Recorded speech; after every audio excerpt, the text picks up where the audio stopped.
Overlord tier list, everyone. There's a lot of characters in this game. There's over 60 recruitable characters, a bunch of classes. This is a game where a tier list certainly has some value. So of course I also bought Creator Edition, guys, so links below for my unboxing this, and this is one of the best, I think, editions I've seen in many years, because it also has its own board game, right, which I played as one. It's a lot of value, honestly, for edition. But anyway, let's get into this character. So first of all, I know some people would rather have the tier list looking like this, with class names instead of unique character names. But this here is much better, actually. Now I'll explain why. Leave a comment below what you guys actually prefer. But I think this here is much more important, because there's a difference between unique characters, named characters, and like merc, unnamed random characters. Let me explain what I mean right. First of all, named characters is a classic trope in this genre of, like, Japanese strategy games. So basically you have Clive, he joins you at the first section of the game, he's a knight.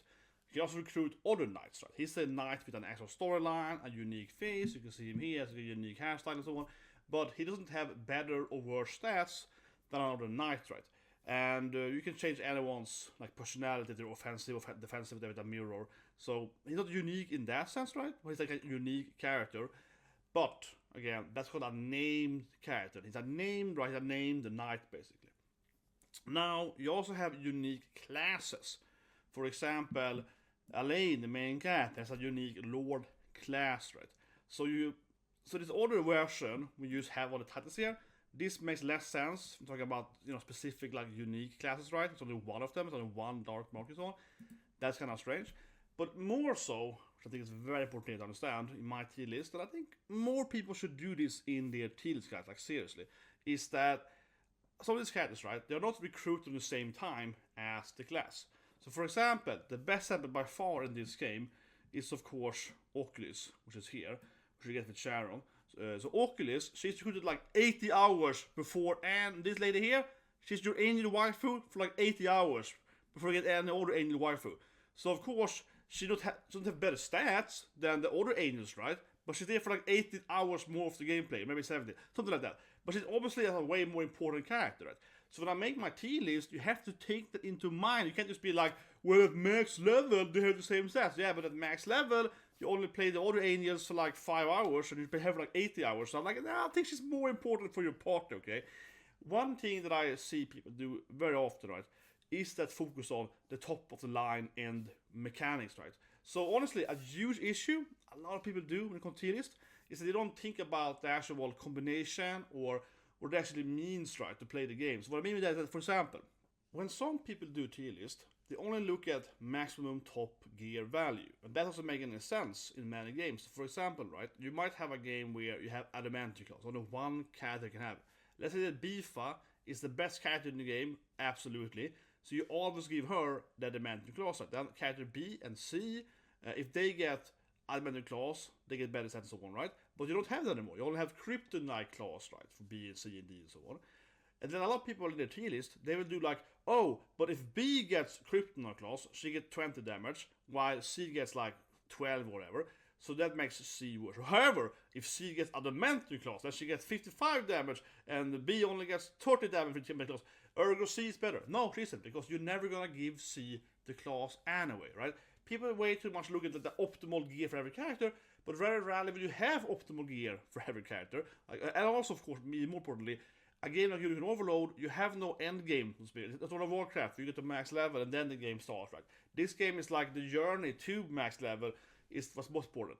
Who's the best at max level for this tier list has very little value, honestly, because then the game is over, right? So in my list here, we're talking about more the impact of the character. So again, on a character like Ochlys, right, the only angel for most of the game, of course, has more value than the other angel, even if they have the same stat, because they get them like 80, 70 hours later. You're like, yeah, well, she has a way more impact. So that's also one reason why I have them. These faces, and also you basically get the named character almost always before you actually unlock the class.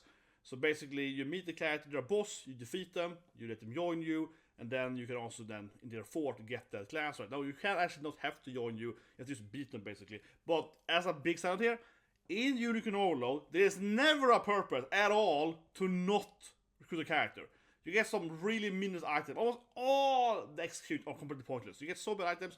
Honestly, I mean, I love this game. It's like a 10 out of 10 game. But the biggest issue with Unicorn Overload is by far, of course, the whole idea of like executing the character, because it gives you nothing.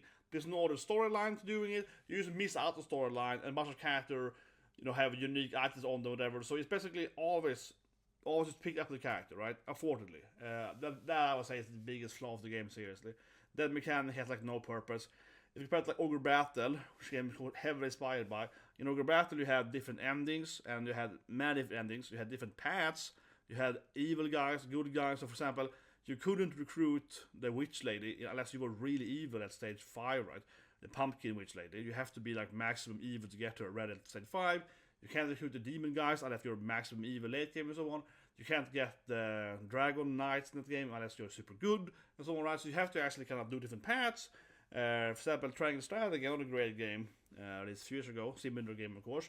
In that game you have to take a little paths, right? And you can't get every character in one playthrough. You have to actually, you know, kill some characters, save some other characters. So I think that is generally a flaw. I know people want to have every character in the whole game, like you see a bunch of plus like 60 characters, but I still think it's weird that you can pick up everyone, or at least the award should be more meaningful. Very rarely is the award of not picking up a character useful at all, right? And also then, a lot of characters are connected, right? So if you don't pick up this woman, then you can't pick up her boyfriend, then you can't pick up his brother, then you can't pick his wife, so you miss out on like several characters if you don't pick up them first, right? Like a chain of characters. But anyway, let's get into the actual tier list. Before we start, we say that I'm very excited for this game course coming out next week. Eden Chronicles 100 Heroes, which is like a spirit sequel to Suikoden. You got 108 characters, right, and so on. And this will be my next like Switch game. Of course, Blaze have the same days. It's very annoying. 2 games same day, but yeah, this will be my Switch game. Then I play 7 PS5, right? So instead of using Overlord, probably takes me a longer time to beat the whole game. But I am very excited. And if you like Unicorn Overlord, I think you probably also like this game. But anyway, let's get into the tier list. That's what I talk about. As always, right, we have from S tier to trash tier. And I think in this thing, usually I can like go for top to bottom, whatever. I think it's easier to just like go after you recruit them. Kind of the order here is like, you know, after we pick them up, right? And I think that actually would be a pretty useful way to look at it. So yeah, because like I said earlier, some characters are much more impactful when you get them right. Pick them in your team. Some characters are pretty shit. So, you know, I think it's easier to look at this and be like, okay, we're gonna pick this character up here, right? But anyway, so immediately, Alain. He's like S tier, man. He's one of the best characters in the game. So, but I don't think we have to motivate this too much, right? But yeah, the main character actually is very good. The main character is usually pretty good in these games. So, what can I say? I don't think we have to motivate this, honestly. I'll say this thing. So obviously minor spoiler a bit in this video, but this video won't have that many spoilers. But it's like mechanical spoilers. Yeah, so basically, very minor spoiler, but important to know though. With Alain, when you promote his class, he gets on a horse, okay? So when you can promote characters, you should promote Alain immediately, because you can move faster on the world map. So you don't have to do it, but it just makes the game, you know, flow better. So you know, it's better playing like that. But also makes him cavalry. So one of the best team in the game, like straight up, it's just the spam of cavalries, right? So when Alain becomes a cavalry, to have him with 2 great knights, so like Adele and Clive, for example. And they also put in like Monica or someone else like a row heal, so pretty good. Basically, it's 5 cavalry. It makes their unit extremely fast. And honestly, the whole game, like 5 or like at least 3 cavalry and the other 2 can be support or whatever. It's just amazing, just super amazing. So Alain is a great character regardless of that, but especially when he gets promoted, you pick him in with like the two great knights, and he's just insane. And otherwise, of course, it's having 3 great knights together. So you have like Renault. Or Lorient and yeah, Clive and Adele together in the same time. Yeah, it's one of the best teams in the game. It's 3 great knights. But seriously, super broken. So that's one reason why he's good too. But even without that, he's just like a really good character, because he can block, he can heal himself. His spinning attack is very powerful, which is later he spins around, hit all our enemies. It's very, very strong and so on. So he's just a great character, but he's the main character also. And now we get Scarlett. Scarlett's an interesting character. So first of all, this is minor spoiler, whatever. Scarlett she gets kidnapped after you play like what's like the first, second stage, yeah. So you actually get her back on like level 10 or something. So if you for the list, you actually could like somewhere here actually, yeah, like way later after these other characters. But anyway, I'm thinking now, because Scarlett isn't like super good in this game. I don't think so. And honestly, let's just jump to Sharon as well then. I think we can jump to like Sharon. Let's just do all the healers. Okay, seriously. I think we can. I think it's better doing this, right? And then we have Tatiana as well, and we have Primm. Where is she there? Primm, yeah. So I'm gonna follow. Basically, right, we're doing like per class, but if the class represented by a character, we go for them now then. So this thing's interesting. So I'm gonna move over here to be all annoying, tier maker dude over here. Yeah. Honestly, I think this game is kind of interesting in this sense, and that is that healers are actually pretty bad in the game. So I'm gonna put them all in the mid. Like it's kind of how it is actually. So interesting enough in this game, right? Healers, or at least especially the Cleric, this is the basic healer class, right? This is the first healer class. And I know Scarlet is the better, but I'll come to later. But the basic healer aren't that good in this game. And it's kind of weird because it's kind of similar to Ogre Battle back in the days. That, yeah, healers aren't that useful. I mean, they're not like super important, but they heal, so you need to have them. So when you get Sharon, for example, right? She's the first healer you get because Scarlet gets kidnapped. Sharon is like super great because you're a healer with her, you get Bruno, you heal the Berserk guy.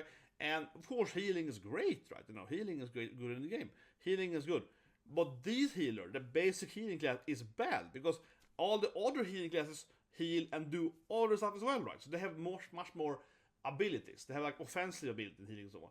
So this is the basic healing class, and you probably should have them in your party because again, you have to have healing, right? But as soon as you get better healers, like the elves healers, they're much better. So these healers are pretty bad, and they actually aren't that super important even when you get them, because Sharon makes the biggest impact because she's the first healer, right? But immediately most parties are better without like having her anyway. It's kind of weird, honestly, because these aren't that good. But obviously you have a very early combo in the game. You have Bruno, the Berserk Gladiator guys that have self-heal. You have them with the healer. That's like a very good combo early game, right? But the thing is that, we come to it later, but Bruno and his class is just terrible. It's like the trash tier class. Spoilers, trash tier class. So with that class gets kind of useless. Heals are just kind of idea, right? And again, you would rather have the other healers classes, especially of course coming to that, the horse ladies, yeah, the ladies with healing, and the paladin healer basically much better. So it's kind of weird, and I don't know. Usually heals aren't that bad, but it's kind of like healing. You should have healing, absolutely, but again, the healing class isn't good for it. The other classes that are hybrid healers are much better.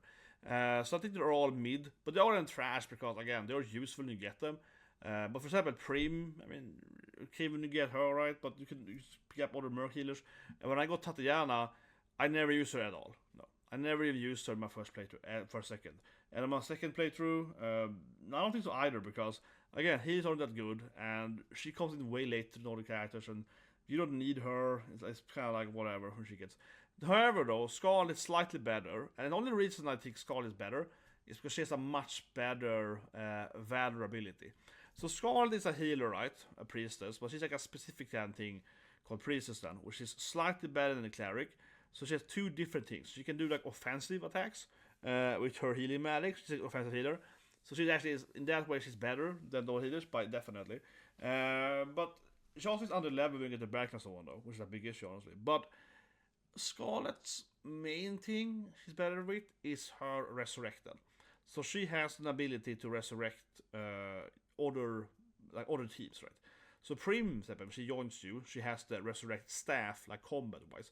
She can revive people during combat. But if I'm correct now, that staff doesn't give you the Valor opinion to use points for that. Where Scarlet, when she is promoted, she can like revive other party characters.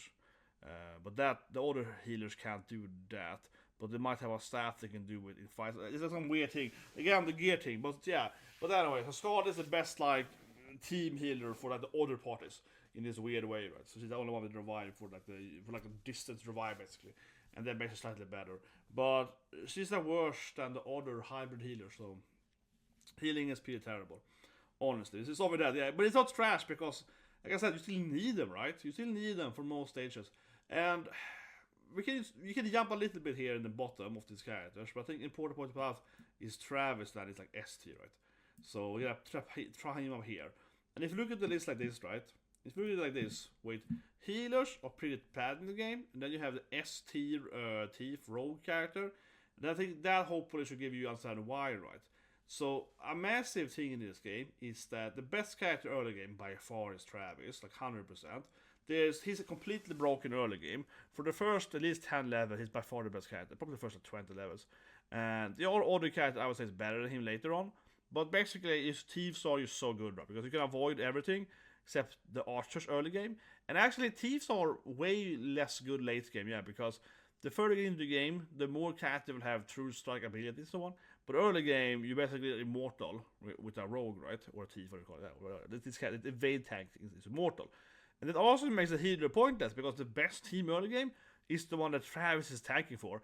And you shouldn't have anyone next to him, you just have him in the front row alone right in the early game. And you don't need a healer because they never take damage anyway.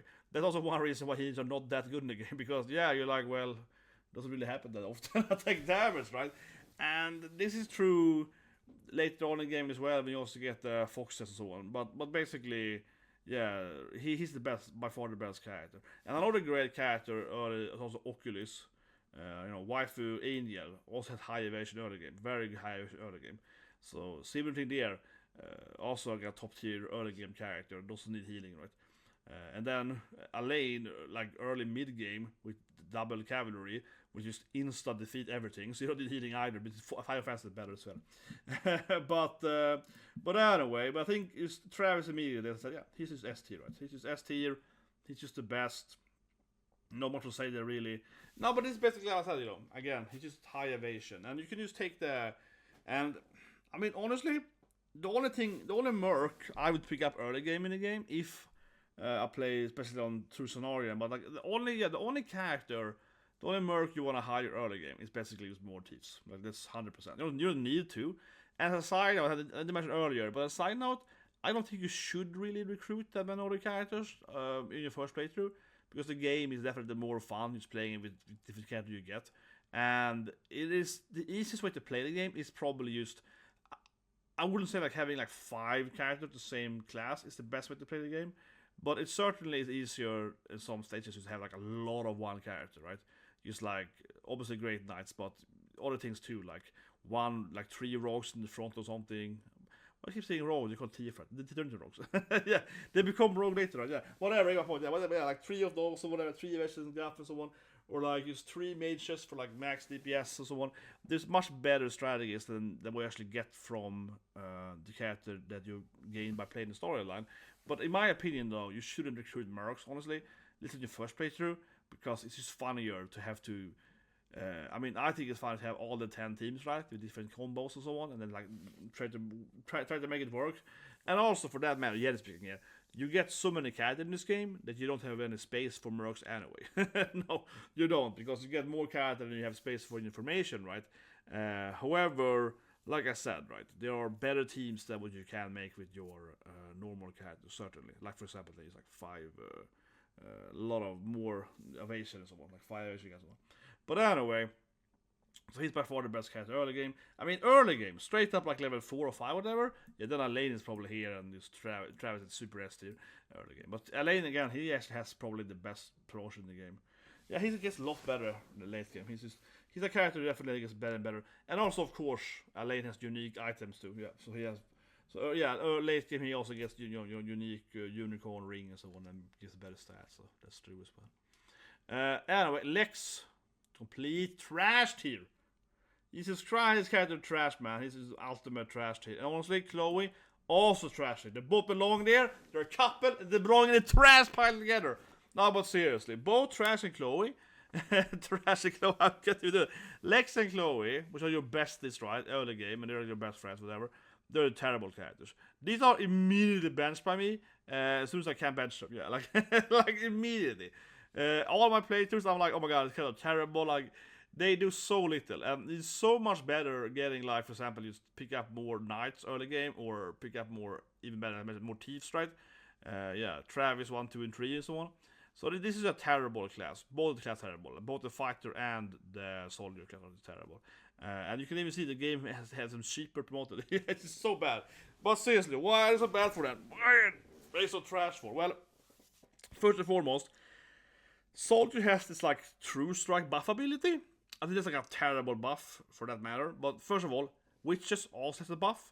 and which are much better than the soldier, generally speaking. So you don't need a soldier for the true strike thing, right? Ranger also have the buffs for themselves.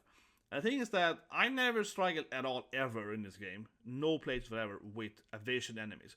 Because I usually make my parties, so this is my repair here, I usually make my party strike based on a team. Okay, so I have like 3 sword masters and this and that, right? So in some of the stages we have a lot of evasion enemies. Then I just set out my, like 3+ sword master guys and just destroy them, right? Because they're all anti-evasion, better than them and kill them, right? If it's a stage with a lot of angels, they all are flying, then I have like an anti-flying party, right? Of the characters, and I send them out, right? And so on. So I usually have different system. That doesn't mean that I even use, but I don't have to use like 5 engine for that. You should explain here. I have like, for example, Virginia with Rolf and so on. She has like an anti-cleave thing and so on. Anti like vertical strike. So you can have different characters that are anti-flying, right? You can have like the elven units with their wind magic and so on. So you don't need like 5 rangers to be anti-flying. But you can have different combinations. You can have the thief with the wind sword, anti-flying and so on. But then I get my point. So I have like an anti-flying team like that, right? And then I just destroy all the flying guys. It is super easy, right? Because I have like a diverse team, but they're also very anti-X thing, right? So you don't ever need like the buffs from soldier. They have this kind of mediocre heal thing, which is kind of meh, and so on. So they're just kind of bad characters, all around bad character. They're just like really bad at everything, honestly. And then you have the other character, the Lex Fighter, it's called, which is immediately benched. I never hired any one of them, never normal games. They're just terrible. They're just like a terrible character, honestly. It's just probably the trash of the trash is Lex. Yeah, it's just a terrible character. It's just like, okay, so you're like a worse version of Alain or something. You got a little guard ability and so on. And other people like to say, oh, they're good because they're like good against assists or something. But it's so easy in this game to avoid assists by the flying units, okay? Coming to that later, I didn't got to those characters yet, but like seriously, the flying units are just can avoid it so easily anyway. So I don't know, like if you go in the forest, I don't get it. It's just terrible characters. They're somewhat tanky when they promote it, but it's just like both of these characters, right? They're trying to be all round, so they're not that tanky yet. Because the Hodrick, like the kind of the basic tank guys, are better if you want to tank, right? So you don't need to use this guy to like, oh, I'm a somewhat of a tank, and I already have a real tank. Oh, I'm somewhat of a healer, I already have a healer. So it's just like, what's the point, right? So you rather have an actual healer than this half heal. You rather have like a witch instead of the Yana, instead of having actually like, you rather have a real like spellcaster instead of like somewhat supported spell damage or whatever, or like buffing that thing. She also has anti-tank for that man as well. Right? So yeah, it's just terrible. Because so the witch has both anti-flying and anti-tank, right? So it's much better than just having anti-flying early game and so on. So it doesn't make any sense. They're just terrible characters. You should bench them immediately, basically. They're so terrible, like seriously. Probably bottom tier class, most of them. Extremely much so. But anyway, let's do the tank. Talk about Hodrick then. He's like somewhat better, but honestly, they're not like super good. But they actually are probably B tier. They actually probably are B tier. Kind of similar to like Fire Emblem and so on. The thing is that you don't need that many tanks in the game. You don't need to have like a bunch of tanks. I only used, in my first playthrough, I never hired like a Legionnaire or whatever you call it, the tank thing. But you get Bryce later, right? And you get Amali and so on. But you don't need to have more than that because you get Virginia, you have Alain and so on. So you don't need to have a super amount of tanks. You also get Liza tank, I suppose. But like 1 or 2. So basically, this class isn't very good. You obviously use like super high defense points, but you need like 1 or 2 of them. For most stages, especially the bigger ones, having like one really, really heavy tank, like these guys are, it's just like, it makes the whole trivial, right? You send this tank forward, same thing with Fire Emblem, you have this like super, like Jade or whatever, in this game, Lewis, this game, yeah. Send forward like super tanking dude, and he can take like 50 attacks on himself. And it's very important for many fights to have this thing. So for example, the Sword Master, the Sword Fighter class, right? They do a lot of attacks, and they're very powerful early game. But they can't damage, like a tank. They can't damage these big tank dudes. They just can't do anything against them, right? So they nullify so many other classes if that class doesn't have like a witch with them or something. So it's just completely owning a bunch of classes, right? It's very counter heavy. So you need to have like a few of these guys, like 1 or 2 at least, probably per stage. But again, they are better attacks in the game. Like Alain is a better tank, basically, for example. So yeah, I think the B tier is pretty fair. And then you have Josef, which is only padded in the game. He actually isn't that bad. I don't think he's super good either. But actually, he's probably somewhere here. He's like a super amazing. But the thing with Josef is that he's, you know, people say oh, he's the Yalal of the Yalal there. He's the classical daddy on the horse that usually dies, doesn't die, and he has way higher levels. But Josef isn't actually that bad for once for this kind of typical Fire Emblem character, where they usually have. He starts level 20, so he's much better early game, of course, and his scales obviously worse than, right? But Josef is actually a better healer than the healers, so he's better than all the healers. Like he's on these basic healers, the Cleric guys, he's better than them. He's a hybrid heal defender guy, right? So I think he's fairly at B tier. He's better than Scarlet, and Scarlet is definitely better than the Clerics and the no-name Clerics, right? So he's like a unique class character paladin that's slightly better than. Talk about Clive, Great Knight. So this is like a really good character actually, okay? Seriously. Maybe it's just S tier straight up, but Knights in this game are broken, okay? Knights are like either S tier or is A tier. So Knights, I have this thing though. They're not that good, I guess, like when you used to get them, like on level 4 or whatever. To be fair, right? But the thing is that when you have 3 Knights together, or the Great Knights, level 15, they are S tier, okay? And like the best combo for Alain, more or less, is just having 2 Great Knights with him. So what they do is that they buff each other, right? They have this like cavalry bonus buff, and they buff the row, so they're amazing, 3 of them. But you can also play other stuff. For example, I played like Great Knight with like Dark Knight, the whole like buffing, the Doom Knight, Dark, whatever, yeah, Doom Knight, whatever, Primm, Gloucester, so on. Buff them as well, right? So you can combine them with different like other cavalry. It's just incredibly broken. I don't think it necessarily is S tier, but at least it's A tier. But you need to have like 3 of them. You need that all together, right? You need to have like a bunch of knights together. But it is really, really broken. And like I said, they also buff other cavalry as well. It doesn't buff like unfortunately, doesn't buff Gryphons or Weaver knights though. Even though they are mounted, they're still kind of flying, so they don't buff them. But they buff all the other cavalry guys. And then you have some other items that can also buff row and so on, right, into the gear. So it is like the no-brainer Alain team, as I mentioned earlier. And it's just it's amazing. You can definitely have just a bunch of them. One of the easiest classes. And they're very fast too, right? They also ride faster, so you can take flags faster. They're very good against ballista, so you can just run into the ballista immediately without taking too much damage. You can run into like towers before they're defended by other characters, right, and so on. So they are just really, really good, and you can just have more of them basically. This is one of the most valuable things if you want to go mercs, to just shoot more knights. But like I said though, they have a massive spike when they get promoted. That's kind of where it is, I guess. So early game, I wouldn't call Clark S tier at level like 4, you know. But yeah, at 15 plus, like 20, 25 or so, then it's probably like S or 18 at least, right? Like so good. Now, House Call, or Viking, as it's called later. Cultural appropriation here. Interesting, honestly, it's an interesting class. So first of all, the game only gives you 1 Viking then. I should say Viking. Viking, it's called. I just have a friend named Viking. Yeah, I have a friend, and his last name is actually Viking. He's like David Viking. Yeah, and he's of course Swedish, so it's pretty funny. But anyway, and everyone's calling him Viking then. Everyone's calling him as a nickname, yeah. But anyway, this Viking then is an interesting character. So first of all, early game, it's better than Knights, I think definitely, on like level 4 or 5 and so on. So House Carl and Hus Carl. It's a really weird name. Hus Carl means like house man. Yeah, in Swedish. But anyway, Hus Carl. They have this like parting attack where they do like, extra damage. They're pretty good at like, doing like the speeding attack early game and so on. So early game, they probably have the highest DPS of all the classes, honestly. And then late game, they have this buff, it's like anti-shield, and they can boost everyone. So for example, one thing they are good at, speaking here, is they're good with the knights. Okay, so 3 knights in the front, and then 1 Viking or 2 Vikings, but 1 Viking and like maybe 1 healer. 1 Viking and maybe 1 witch to support in the back. That's like a really good team. I use it a lot, for example. And then you have like Janna or someone like supportive character with some spells in the back to give them like, to give the knights like anti-armor spell and so on. That's like really, really good. And you crush everything. So the Vikings are quite powerful actually. And it's kind of strange you don't get more of them because it feels like a pretty basic class. And the enemies have so much, but they also I think have like a power spike.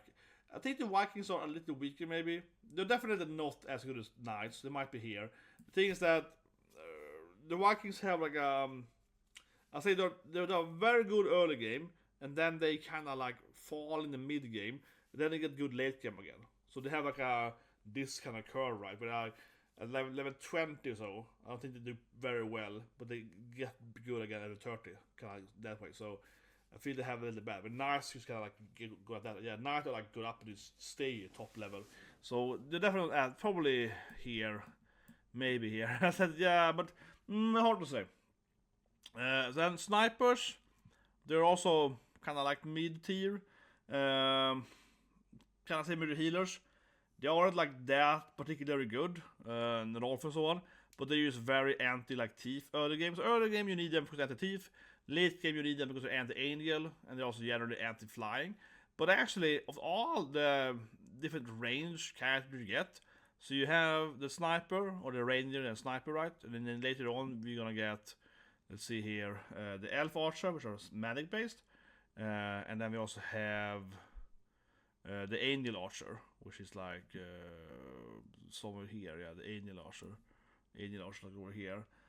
These are, I would say it's kind of weird because basically, honestly, the sniper is probably the best ranger class the whole game still. I actually did use both, all three. I mean, as well, yeah. I use all the magical archers though, the elf archers, and they also are pretty good. But they do something very different, right? They kind of more like they're buffing you, they're healing you. So they're more like a supporter character. From a DPS standpoint, the ranger is the best probably. And then you have like the Arbalest, the women with the shields, which are very different, not very powerful. So the ranger is probably like A tier. The ranger is probably like actually the best ranger, the best. But actually it's kind of funny because I think so honestly that no other class is as good as the basic sniper class that Rolf is. That you get later. He's actually the only one you get to representing his class then. And then, like I said, you get you get 3 elf rangers. Yeah, you get a lot of those elf chicks, man, with the bows. Yeah, those are like coming at you like crazy. You get a lot of elf characters, but you only get 1 human ranger, and then you have 1 angel and so on. Well, yeah, you also have of course the snow. That one is good too, that's true. Unifa. Snow Ranger is probably better. That's true. Snow Ranger is also very good. Okay, so there's something maybe here. The Snow Ranger might be 8 tier over it. That's true. I forgot about Snow Rangers. there's a lot of Rangers in this game. A lot of Rangers, like 5 different Ranger classes. But yeah, the other ones are pretty meh, coming later. But anyway, so now we have somewhere here in the bottom. We have Ochlys, Jana, and so on, right? So now, this is a reason why I want to have the list like this, right? A big reason why. As I mentioned earlier, Ochlys is like the only angel you have for like the first 80 of the game. And she actually is very powerful. But when you get her, she's S tier, okay? So when you pick up Ochlys on like level 10 roughly there, maybe a little earlier, she is just the best character in the game at that point, absolutely.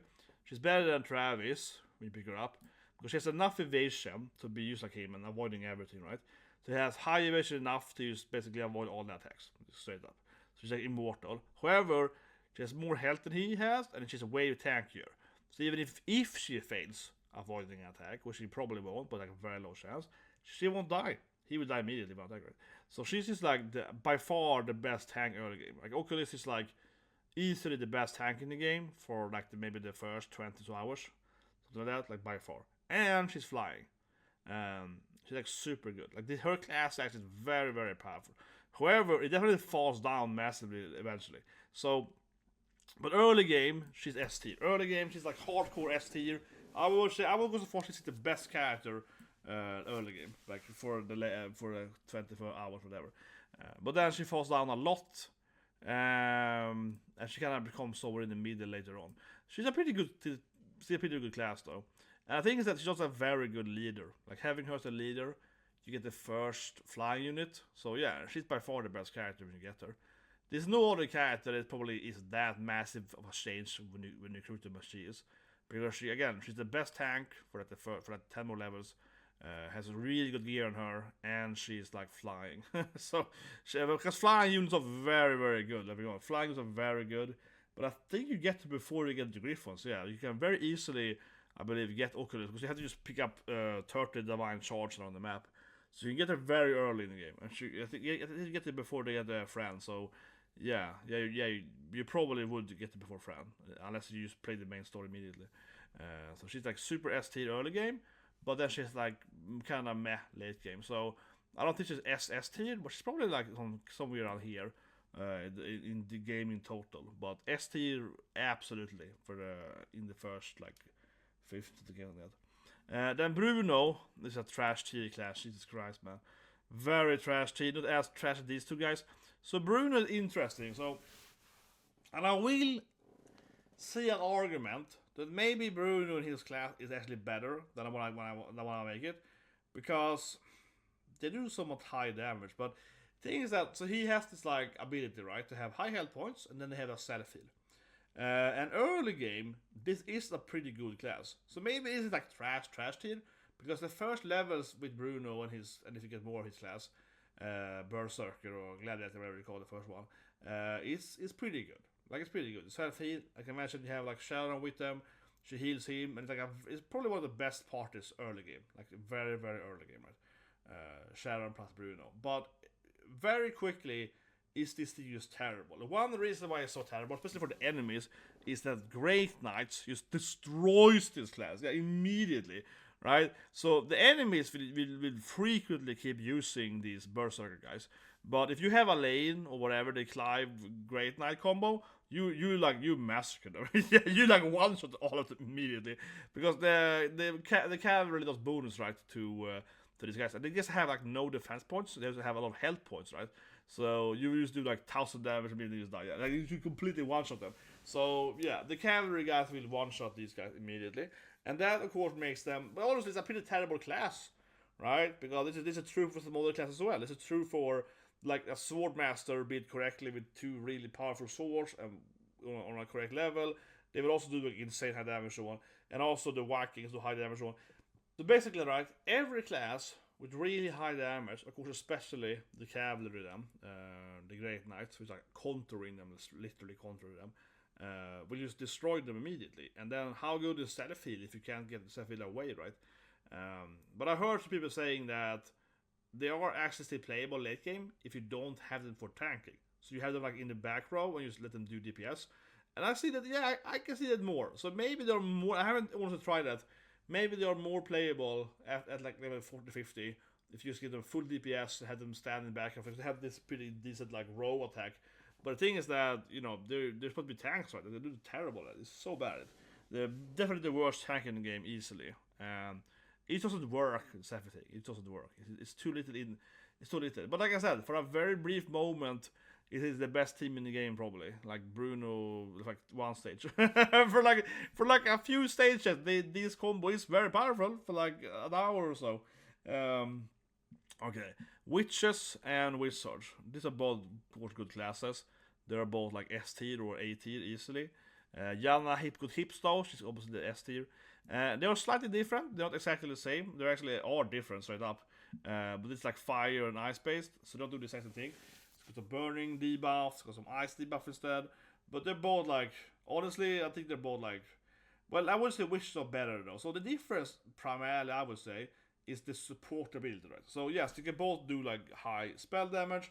You can both have the same staffs, more or less. There are different staffs. You can like summon undead, so this thing and that. There's some different, supporting staffs or some offensive staff that gives you like Earthquake and Blizzard and so on. Right?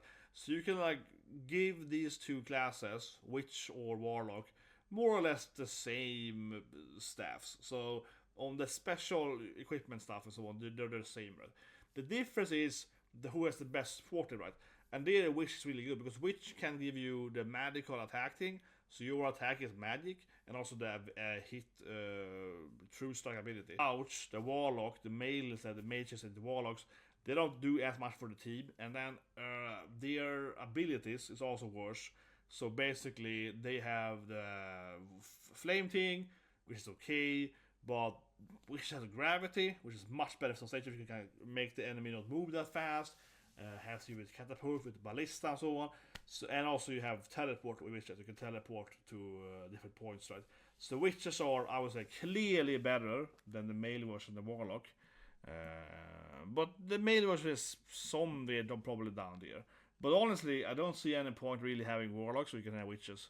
The best thing with the warlock is a kind of fire. This is like a fire dot team that I built, which is pretty okay. I try to use like a flame bow as well and so on. It's pretty okay. I mean, they're not like bad, but I feel the witches does everything better than them. Support device is so much better, but I guess they're a little more offensive based. But the witch still makes you do more damage, right? Because the witch support isn't like healing. It's like ally does magic damage plus, so they do more damage. So it's like it's better. It's better. Now then, time for some more trash, baby. No, but seriously, I hate this character. I just don't get this class at all, honestly. They're freaking trash, all of them. Kitra is adorable though, but Nina. Man, this is a terrible class, seriously. Thing is that, okay, so you have this class, right? And they are like the big... I want this class to be good, guys, okay? Because, okay, the males are boring. They're like a big guy with a hammer, super boring. But the ladies are adorable. It's like a little girl with a hammer that's bigger. It's like a girl with a giant hammer and she swings and they're adorable. But the class is pretty terrible. Like, I immediately... In early game, you pick them up. They feel, okay, yeah, I like this. The Bruce, they have anti-armor. But it's much better having, like, magic damage instead of that. There's, like, no use for this class whatsoever. Because they do, like, less damage than a mage does or whatever, like a wizard or warlock or so on. They have no support. And their ability to remove barricade is pointless because you basically have, like, all flying anyway. So, basically, you can have flying, you can do all these abilities too. And you can jump and you can do dragon dives and everything. It doesn't matter that much. So, end of the game, at level 30, they get this interesting ability to enrage and then do like a rotating. So they can, like, if you add attack damage, then they eventually do one massive swing. And then they get pretty good again. But until that, I feel like they're like terrible. From like level 5 to 30, they're like unplayable basically. I don't know, they're so bad. Like in all my games, I immediately like put them on the bench straight up. Even though Kitra's adorable with her backstory and so on, yeah, Nina she's around there, but they look really cute though with the giant hammer. So I hated them bad. Another character also is pretty terrible is the Sellsword, right? My God, Berengaria, what the name is, and. Another class that is you want it to be good, and when you get her, she's really good actually, and she immediately outperforms Bruno, right, and doing high damage or whatever so on. She does like and the Viking. So this is a class that is completely mismanaged from my design standpoint, honestly. Then I get Magellan, and I get Jeremy, which is trash tier then. And Jeremy honestly is trash tier because I'll say it immediately. Jeremy is trash tier, and also Jerome is trash tier, right? Why are they trash tier if Adele isn't trash tier? Because Adele that is like live, he's up here, right? You know, he's like, you know, these are Knights, right? Yeah. Why are the Knights not trash tier, but this is trash tier, right? They're the same class. No, because we have to think about impact on the game, right? So you get Jerome when you're beating the whole game. You get him at like 98% of the game is played. Like one more stage, like 2 more stages of 100 stages. He's like, oh, I beat the 98% of the game. Then I get a Great Knight. And Great Knights are only good if you have more than one. You have to have several Knights together, right?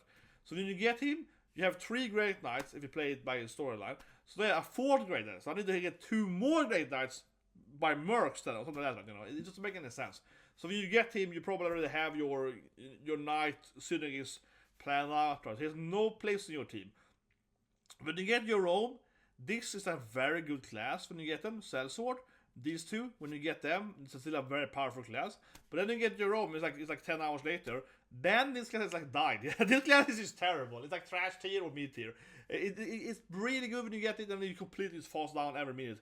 I'll explain why soon here. But the point is that you immediately with Jerome and Jeremy, similar names, I know. With Jeremy, you know, it's just like why? You know, he enters your party later when this class is like trash. So he's definitely trash tier. He's definitely lower than they are. But anyway, so why is this class so bad? And honestly, this is a good design lesson, right? For any game designer out there, right? So seriously, because I hate this design. I really hate it.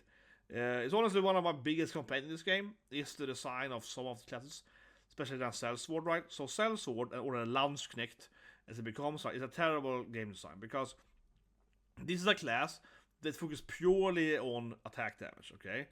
Sellsword ability are pursuit, they do more attacks, and they're really cool when you get them, right? They do a lot of attacks with the giant swords, and they look pretty cool, especially Berengaria. But their promotion is just terrible. Their promotion gives them a shield. Suddenly they're like half tanky. However, they aren't like really tanky. They aren't tanky as an actual tank, right? They aren't tanky as the freaking Arbalist, the girl with the crossbow, is tanky, because she get great shit. So they're bad tanks, and they don't get much damage increase. The Sword Master, this character down here, like this character and so on, they get 2 swords. So having 2 swords for the stats alone is like really good, right? So they're improving on their main attribute of damage, right? This class is pure damage, then it suddenly is like half damage, half defense. That's a terrible design. It's just terrible. Honestly, I think it's the worst design class in the game, probably. Landsknecht. Yeah, because it just doesn't make any sense, right? Because again, you are not the highest DPS class when you get Landsknecht, but you're one of them. But now you have, and you purely only get more defense points, basically, right? So it's just like, oh, I went from like maybe like A tier DPS or something at that time into like, I don't know, C tier defense and no improvement for my DPS, more or less. And then all the classes get like 2 swords or do this a cavalry horse thing or whatever. And so of course that the DPS relatively is very low, right, when they get promoted. And the defense again is they're probably the worst tank in the game too. After maybe after like the Berserk guys. So they're just terrible. So honestly, they're almost a trash tier. I feel almost nice to them now, but I will say in my first playthrough, I still kept using them. They weren't like they're still playable. Their basic their base ID of having all the like follow attacks still makes them do pretty high damage. I just wish the game were designed better here, because both of them really, the male and the female version, they absolutely should have kept them just getting more damage, right? They should have also having 2 swords, or like, I don't know, they should be. I think it would be cooler if they unlocked like 2-hand swords. Because what they have, right, is like a giant sword in their animations, especially the females. They have like a gigantic sword. So I think it would be better if they unlock another weapon instead of having 2 swords like Sword Master. They should have like giant, like 2-hand, they fit the character more. Yeah, they should unlock some kind of Zweihander giant thing. But seriously, I think it's the worst class design in the game. Seriously, Landsknecht. They should have a Zweihander, because again, they instead of getting more DPS, they get a mediocre shield, and the DPS doesn't increase, right? So they just become like useless. They're still playable, but they're not very good, and they also feel not very unique either, because they just make them similar to the Vanguard, the fighter guys. You kind of like a little bit of everything, with some extra bonus of damage. Yeah, it's a really very strange class. Imagine them giving a Zweihander instead. That'd be way better, But seriously, that'd be cool. Just let them unlock 2-handed sword, right? With some other basic ability. Maybe a 2-handed sword would do extra damage to tanks or whatever, It would be awesome. It would be much better, and would make the class more unique as well. But honestly, I felt I didn't run it a bit. It doesn't make any sense to the class. It's just terrible. But now then, we got the first raid now, Miriam. This is an S tier class, okay, just straight up. This class is very, very good. And we can take Monica, which also unlock roughly this. Monica is unlocked slightly after Miriam, but they're very close to Sharon, so also a very early game character. You don't get any more sign. They're called, the first are called Radiant Knight, then called Saint Knight, or whatever. You don't get any more of them, but this is probably one of the best class to get merchandise for. But like I said, you actually get both of your Radiant Knights very early in the game, like at level 12, 10 something. Monica I think it's like 16, 16, but whatever, so roughly there, right? Like a little on 10 something. And they're extremely good. This is like a healer that is better than the healer, So it feels weird because, as I mentioned earlier, right, the clerics are pretty bad in the game, and instead this healer is better. So they heal much more healing, they actually heal more health than the cleric do early game, because they have this row heal, right? So they heal everyone in like a line, and that healing is so good in the mid game and also late game, especially mid game. That healing is a massive amount of healing point, the row heal. And this is followed then by them also having basically immune to like magic damage. So if you have them as your leader, they get basically like, oh, I don't take any damage from magic, right, from like assist magic. However, they also have magic shields and so on, like during the fight, and they can buff and so on. And they're cavalry, they go faster. So especially of course with the Alain Great Knight combo, right? Alain, Clive, and Adele, and then you have Monica in the back. That's like my go-to Alain team, right? It's like Monica, Alain, Clive, and Adele. That team is like insanely good. That team will like crush almost everything for like, I don't know, 50 hours. It's absurdly powerful. Eventually you get the 5th slot. For me then, my 5th character was actually Galadamir, most of my games actually. The Elven Archer. I played a later course coming to the Archers of Elven. But yeah, that team is like super powerful. Druid is very good for that. But basically the 5th one is a kind of, you know, supportive spellcaster, right? But yeah, like it's just super broken. And then they can shield you for magic damage. They're very good with your physical tanks or whatever. And they have all the buffs and so on. So they're just very, very powerful. And they're also pretty tanky because they have you know, decent stats and they have shield and so on. So yeah, it's just a broken class, like straight up S Tier class. Probably is the best healer in the game. Yeah, and that's what I mean too. Like they also have damage. They can also attack and so on. They have like holy sword or whatever, so they can also do some damage. If they have nothing to heal, they will also do decent damage. And they also get buffed by your cavalry. Yeah, if you have them in the front, they actually are decent tanking enough. So if you don't have enough cavalries early game, or like mid game I guess rather, but like early mid game, you can have them in the front, and they will also get the buffs from your Great Knights, so they do more damage. So it's like, especially that combo is like having like 4-5 cavalry. It's just so good. Like the combination of these cavalry guys are just is really broken. And again, these two days are also very early game. You get them very early, so you get like Monica before you get like Tatiana and so on, right? You get Primm. You get Miriam before you get Primm, and yeah, they're better healers. Yeah, like it's crazy in Bob, because Miriam you get before you get Primm, you get Sharon before you get her though, and Monica you get roughly the same time you get Primm, I suppose, something like that. So they're also like very early recruit characters, and they're also basically the best in the game. So super S tier, absolutely. I actually probably put them maybe over Janna even. Yeah, they're so good. That's how good they are. I'll probably put them even here. Probably put them even over Thief, because Thief definitely has a decrease. Actually, Thief is actually a different version than Janna late game. So this is probably most true, because they stay like super relevant the whole game. Janna as well. Thief has like a definite decrease in the game. So now I got Gryphon Master, which is also a very good class. So Fran then is your second flying after Ochlys. So flying in the game is very potent. So when you unlock Fran, I think that's when you also unlock getting Gryphons. Okay, correct me if I'm wrong here, but I believe when you get Fran, that's basically also when the game allows you to recruit infinite Gryphons, basically, right? Because Ochlys doesn't give you anything flying. So getting Fran is, in a sense, is important, because then you can have like a bunch of flying units, right? And I believe that's when she joins, and you can get more flying guys. So that's one thing. For this general thing here, but just having flying as a main as your cat is very powerful. Yes, flying is slow, but there's so many parts of this game where you're flying, you just fly over the mountain, attack their hard thing. You can fly around the defenders, and I think especially on the hard difficulty, flying is that you have to have flying. And I don't mean like you have to have, you know, a flyer. I mean you have to have several flyers. Like basically most of my say the leads are flyers. Even if you don't have to have it. So for example, Ochlys is the leader because, you know, it's give it a flying, right? So on. And in this game, it's enough if one character is flying as the leader, right? You don't need to have like 5 Aniels. You can have 1 Aniel, and then 4 cavalry, and if she's the leader, they're still flying. They're still flying. Now, cavalry is different though because of the whole boon so on. So it's a little different and very fast. But you get my point. You can have like Ochlys as the leader and then like 4 rogues or whatever, right? And you're still flying. So it's a very, very potent. But put them the Gryphon Master self, right? But I think it's somewhere around 18 because they are very strong when you get them. It's one of the best classes when you couldn't probably. And like I said, it's probably one of the most like valuable classes if you get more if you want to.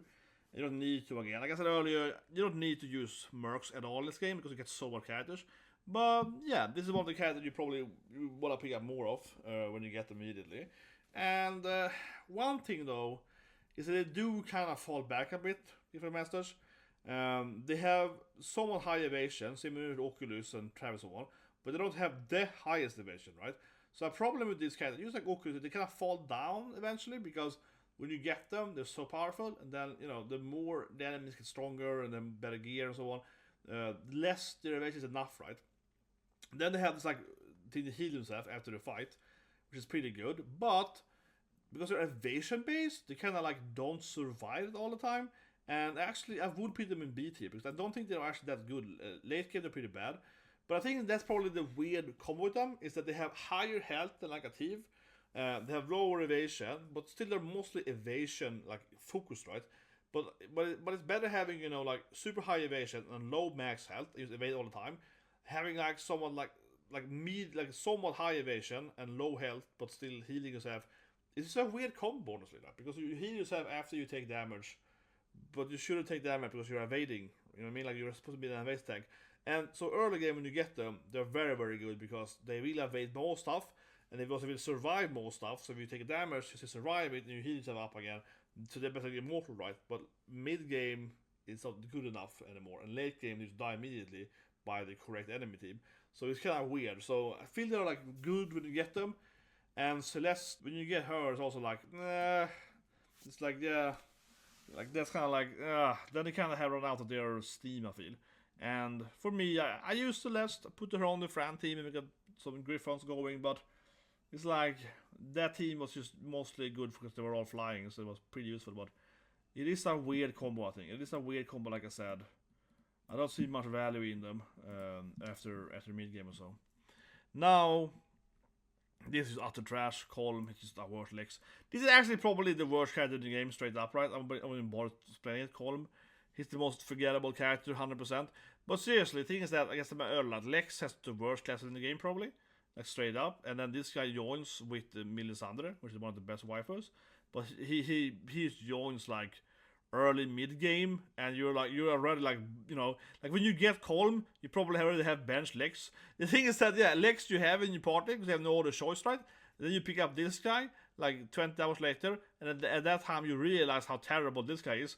He's benched, right? You rather have like a Gryphon or whatever. So then you get this old man guy that has like no. He also has like no personality. This is definitely the worst character in the game. Yeah, this Colm guy. So again, Lex is the worst class, right? The Vanguard class. And then when this guy joins, you're like, oh, but I have stopped using the other guys already. And then this guy has no personality too, he just joins. Because, his master is this cute waifu, right? Which is one of the coolest, I think one of the best love interest in the game. Milsandra. And this guy just joined because he like works for her. Yeah, like he has no personality. He's just like, okay, I'll join because he joined. Literally, on her stage, you defeat her, right, and her tricks. And then she joins you because she's loving you. And this guy is like, I guess I joined too. Like, he's joined. I was surprised he even joined. I was like, why I get him too, I guess. Like, but he's the worst class in the game and has no personality, no storyline. Who cares? Terrible character. But yeah, Milsandra then, representing Swordmaster here. In my playthrough, I was getting Leah before her though. Leah and Aramis, they get like the same time though. No, Swordmaster.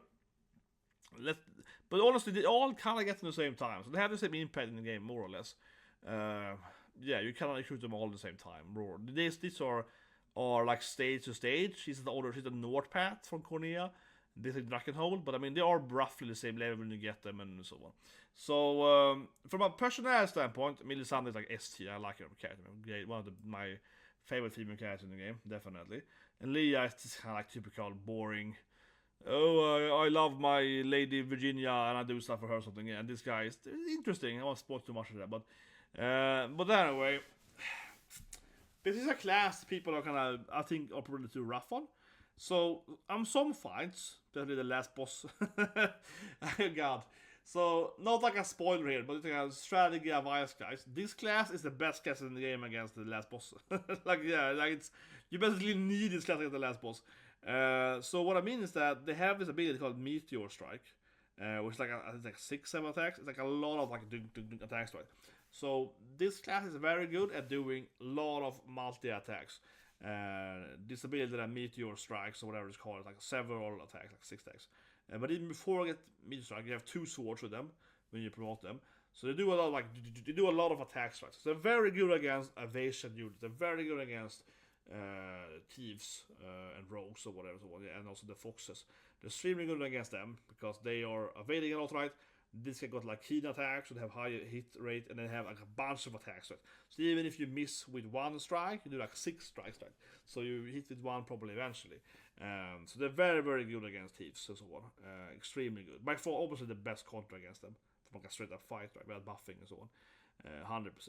And like I said, it's the last boss and some other bosses and some specific fights where it's like, oh, I need to do a lot of attacks here. Yeah, then they're very good. But their damage is really, really far off. When you get this character, when you actually recruit them, Liza Arablist and so on, so a little bit after level 10, like 11, 12 and so on probably, they're actually very, very good. They're better than the thief actually when you get them. Because they have, they're very similar to the Gryphon, honestly. So when you get them right, their evasion is high enough to avoid stuff. It's a big problem in the game, honestly. Can I get speaking here? So when you get, again then, right, the sword fighter, I think it's called, then it feels like sword dance in Fire Emblem. So they have enough evasion to avoid everything, so the Gryphon has when you get them. So that way they work as the thief, right? But they do higher damage than the thief. So you're like, oh my god, this is like really good. So they're like better thieves, and it's like improved thief, okay. So when you get them, you're like, oh my god, this is like S tier, right? But after like 4 or 5 levels, their evasion isn't good enough, right? Their evasion falls down too much. And then the thief is better again, because they can't avoid enough to like tank for you. They can still do it if you build them like that, but you can't really build them like that. So, you get kind of like, you get decent high evasion, right? But when you get them, they're like anti-thief, they're anti-flying and all that stuff, and they're very, very good. But then they immediately kind of fall down, and then you get 2 swords with them when you promote them. So when you promote them, they go S tier again, I would say. Because this is one of the best promotions in the game, because you get 2 weapons. So it's like the only class in the game that has 2 different weapons, and you can have 2 like really high swords on you. If you have like 2 stats swords on you or whatever, they do really, really high damage. If you give them like Alain's basically weapons, right, immediately when you can, they're suddenly the best character again in the game. Because immediately at that level when you promote, right, then they're gonna have 2 swords, 2 high swords, and it's so good. However, then again, it kind of falls down the cliff, right, because that's obviously very gear dependent, and after a few levels again, you're like, oh, they're pretty terrible now, so then they fall down again to somewhere in C tier. So yeah, it's a very weird class, because they're basically like really, really solid. They're basically like really, really good at certain intervals. Yeah, like when you get them, they're S tier, absolutely. When you get them, yeah, absolutely. When you promote them, like at that level when everyone gets promoted, they're really good. Again, one of the best classes to promote early. Very, very good when you promote them. And then after again, they fall down. So they're very strange. And then, like I mentioned, at some fights, they're very good. Yeah, at some fights. But I think they actually are probably in like the B tier. Slightly better than the Gryphon, because Gryphons do anything late game. I'm going to do the last boss, but there are more than the last boss. All of the angels are also weak against these guys because they have a lot of attacks. So there is a class that has, like I said, when you pick them up, they're amazing. Then they are terrible after a few levels. And then you promote them, they're amazing again, and then they're pretty terrible. But then at late game, they are pretty good late game. Yeah, they actually are one of the better classes, like the last 10 or so levels. So, or 10, 20 hours, yeah. So they're pretty good again there. But the Gryphon, for example, just falls down. And the Gryphon is never good late game. It's just like terrible. Like pretty late, like really late game. In the last stages. So, Swordmaster, a very weird class. And also, like I said, right, you can't give them really good weapons. So you get to Alain or whatever. That has a big impact on them because they have 2 sword weapons. So you can make them very broken for a while at least by just like giving them 2 like King's. I think it's called King's Sword, or it's called like a 5-stat sword. If you have a sword that's immediately promoted, give them the +5 every stat sword, and then another sword with a similar ability, and they're like broken at that level. So again, best class at certain levels, right? Very strange class though, but. Oof. Then we go to the Dryad. We get to the Great Knight. He's also probably around here. Less impactful, you get him later, but he's still also an early game recruit. So yeah, whatever. That's pretty straightforward. Renault. That's big. Yeah, 80 character. Now the Druid. S Tier. Druid, very good character. Even better. Actually, Alain is probably the best. Is Alain the best guy? Maybe not.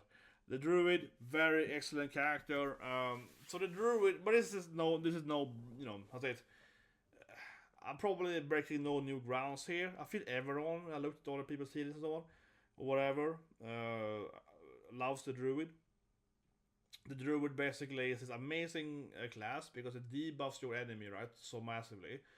So what they do is that they debuff them like half their stats, I think most of the debuffs, right? And they also have compounding debuff, which is like a level 30 skill, right? Compounding curse. But basically you remove like half the armor, half the evasion, right? And then it gets even more later on. And that means that you can much easier take down like tanky bosses that have very high defense points. That's probably what it primarily shines, because sure, removing the evasion also is useful, but usually you have someone like an archer or whatever, a ranger, sniper, and so on, that are very good against that thing, or so I would have like true strike buff or so on.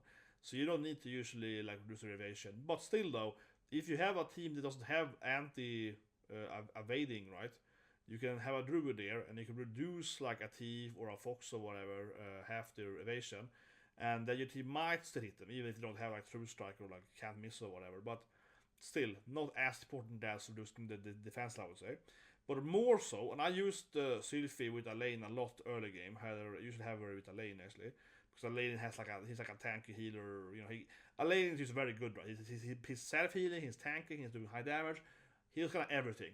So Sylphie then, the druid, main druid with Alain, is very good because she kind of this is like auto curse. She reduces the opponent's attack and removes the crit rate.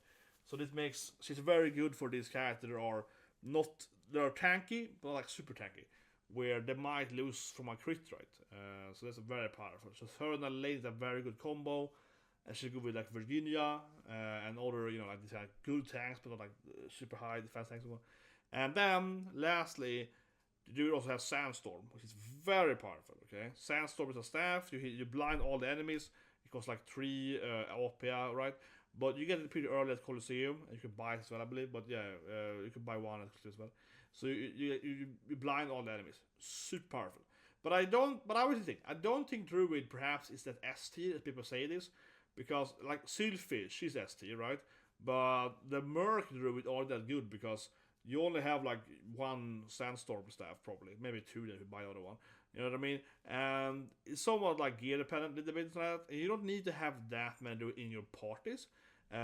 It's a little weirder in that sense.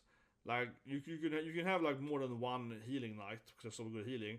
But how many druids do you want to have? Probably maximum 2, probably. So it's a little weird class like that. So Sylphie is very powerful. She's S tier, absolutely. But she also gets all your stuff. And would I have another druid with some? Maybe. So it's a little bit like that. But druid is very powerful, and especially very useful in the Colosseum for that matter, right? Having different parties and so on. But yeah, and a very anti-boss tier. Somewhere there, S tier. But anyway, Virginia, also S tier. Now we get some unique waifus here. Berengaria. We can do all of them. We can have the waifu war and Amalia. We can have the waifu Amalia, got mom, got Alkina, got mom down here. Got the dark Marquis. Yeah, there are a bunch of like super. I think the game has way more unique female characters than male characters, right? I think so. Yeah, it's very waifu-y. Definitely, they were like, look at that wife there. No, but it has to have, right? Oh, yeah. I feel it has so much more female characters with unique classes, really. No, but like the women have way more unique. So you have unique elf classes, right? You have unique like mom unique class, unique grandma, you know, unique auntie. No, but like the women have more unique classes than the men by far. Like daddy, he has paladin. The other men are, yeah. Obviously, we have Alain. But then all the other unique stuff is basically with females. Yeah, but seriously, they're all like, all the unique stuff is the women. Yeah, all the unique kinds are women. All the waifus. But see, there has to be a purpose, clearly. But anyway, so now we are at Virginia then. Mom. Mom 2.0.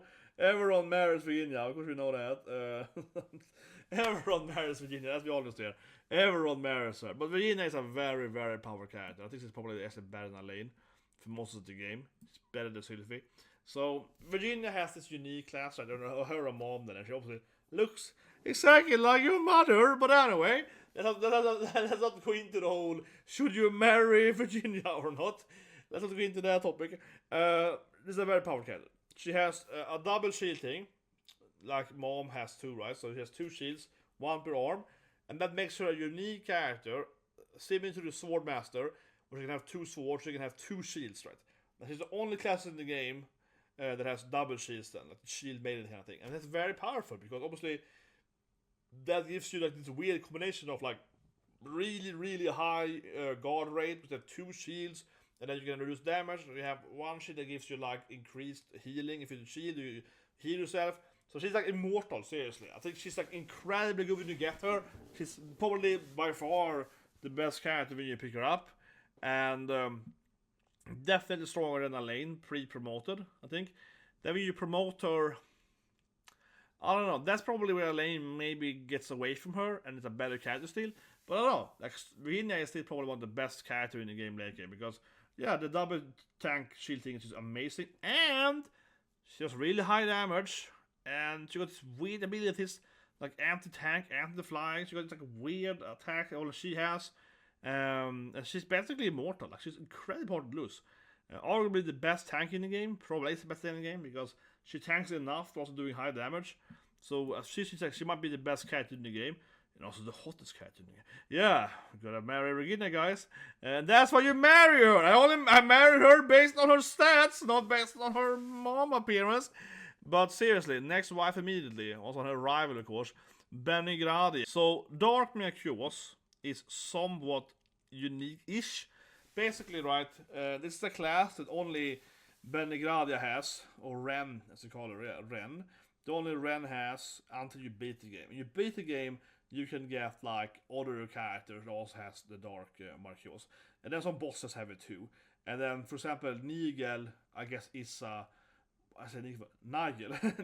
Nigel has is also a Dark Marquis, but he doesn't have it like he's like playable on and off and so on. However, the game is a little weird with this class, because basically it is the armor, which is I guess the Sonorian armor thing, plot armor, I don't know.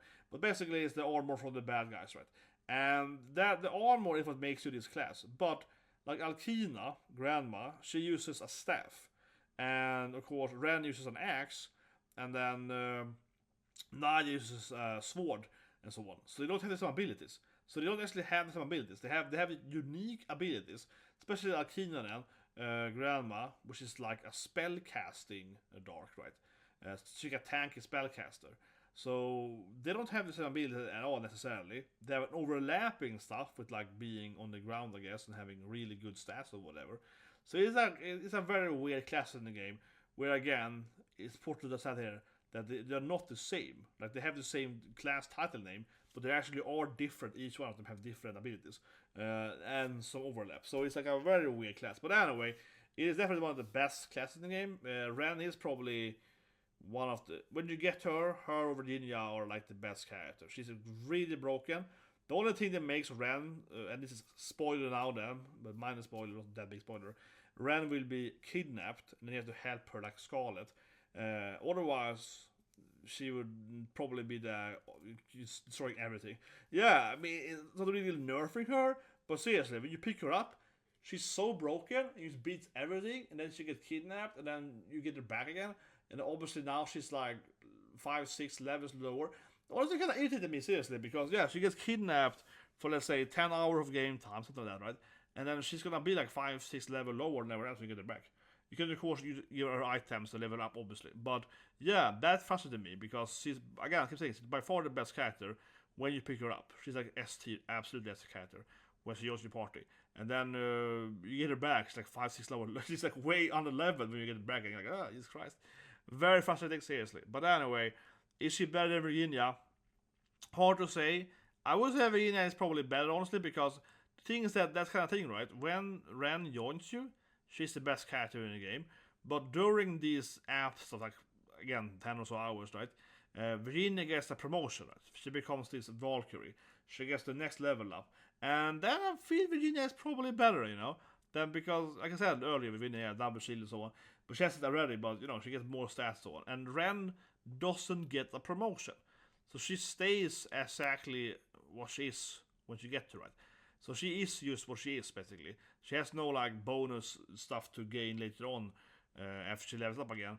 So yeah, probably the best character when she joins, and then she gets kidnapped. Then when you get her back, she's probably still the best character, or the second best character, but you have to level up again. But hard to say honestly which was the best, Virginia or the Dark, because her ability is, well, for some fights, or some boss fights, is very definitely better because of her like drain ability, like reduce the enemy's abilities, amazingly good, and no roll and so on. But I think she doesn't tank as good as Virginia. She can use great shields instead of 2 shields, but yeah, Virginia is a better survivor tank, and Virginia is probably more versatile. So I think Virginia is still slightly better in the whole like, you know, fighting several different enemies, right? But at some bosses, then Ren is better, definitely. So, but they're both like S tier. They're both like S tier, and like I said, if Ren didn't lose like 5-6 levels, she probably would be even more like noticeably best character. Because yeah, you definitely lose a lot of time with her, and then you have to like level up again. And I mean, of course you do it because she's a cool, unique character. But those levels, she's weaker, right? Because she's way after every level. Yeah, you get her back, and like she's suddenly way weaker. So like, ugh, irritating. But anyway, Liza, you know, this class is interesting. So how would I explain this class? It's like an Arbalist. Arbalist is not a name for a crossbow, or an Arbalist, or an Arbablast. Is that part of English? Arblast, right? Whatever. It's a specific kind of crossbow. And the title is correct though, yeah. Arbalist is what it's called, yeah. They haven't made up a word here. Arbalist is like a person that uses an Arbablast, something like that, which again then is a huge crossbow. This class, when you pick it up, I think it's pretty bad, honestly. It is just a straight up worse ranger or whatever, right? It's not a good class. They have ability, they have a very annoying ability that the enemies use all the time, which is smoke bolt, so you can't use assist, right? And this has like absurd range, and a lot of the stages, the enemies will spam this on your guys. Yeah, they will, because they're standing in the base over there, like throwing this smoke at you. Yeah, it's absurd. Like, but honestly, it is way worse than Arrow Rain. The sniper has, yeah, it's much better. So, but it has like infinite range, basically. Yeah, he hits like the whole stage, right? But you as a player, though, it's just terrible, honestly. So the only good thing with Lex class is their provoke, right? So you don't really need to use smoke bolt that much if you have provoke. And then I think it's like Ren has provoke anyway. Yeah, it has provoke 2, right? Yeah, the other class, this better provokes. It provoke 2 as well. But I don't know. Smoke bolt isn't that good. But, and I said big but here, right? When you promote them though, that's kind of interesting, honestly. So when you promote the Arbalist, they get a great shield. So they actually become one of the tankiest classes in the game, and they are ranged, which is a very weird combo. So they're by far the tankiest range class, like 100%. The other range class are nothing but tankness, right? Now, similar to Sellsword though, a Landsknecht, do you want to have a tanky ranger though? It's a very weird class, right? You know, this is a very weird class. Like, where the hell are they in the team? Because like Landsknecht is pretty terrible, right? This is like range tanking. It's a very weird class. Yeah, they have super weird class, but it's pretty decent actually. So I use it with Hilda in my first playthrough a lot. Coming to her Sunny course, Hilda. I had a very like a spread team with Hilda, flying around with her Weaver and so on. Used Liza to heal and so on. Healing acts on her. They got support stuff. It's tanky. But later on, I used her with Virginia instead. Virginia as a team leader. And Virginia has like, she buffs everyone's guard rate. So everyone blocks more. Then this cat is actually really good actually. So I use her with this thing. And then I have the Viking, because I'm buffing them all, right? And then I have the 2 lunch. That's actually my Virginia team. Usually it's like Virginia, Liza, Aubin the Viking, and the 2 Landsknecht, right? Because she buffs everyone's guard rate.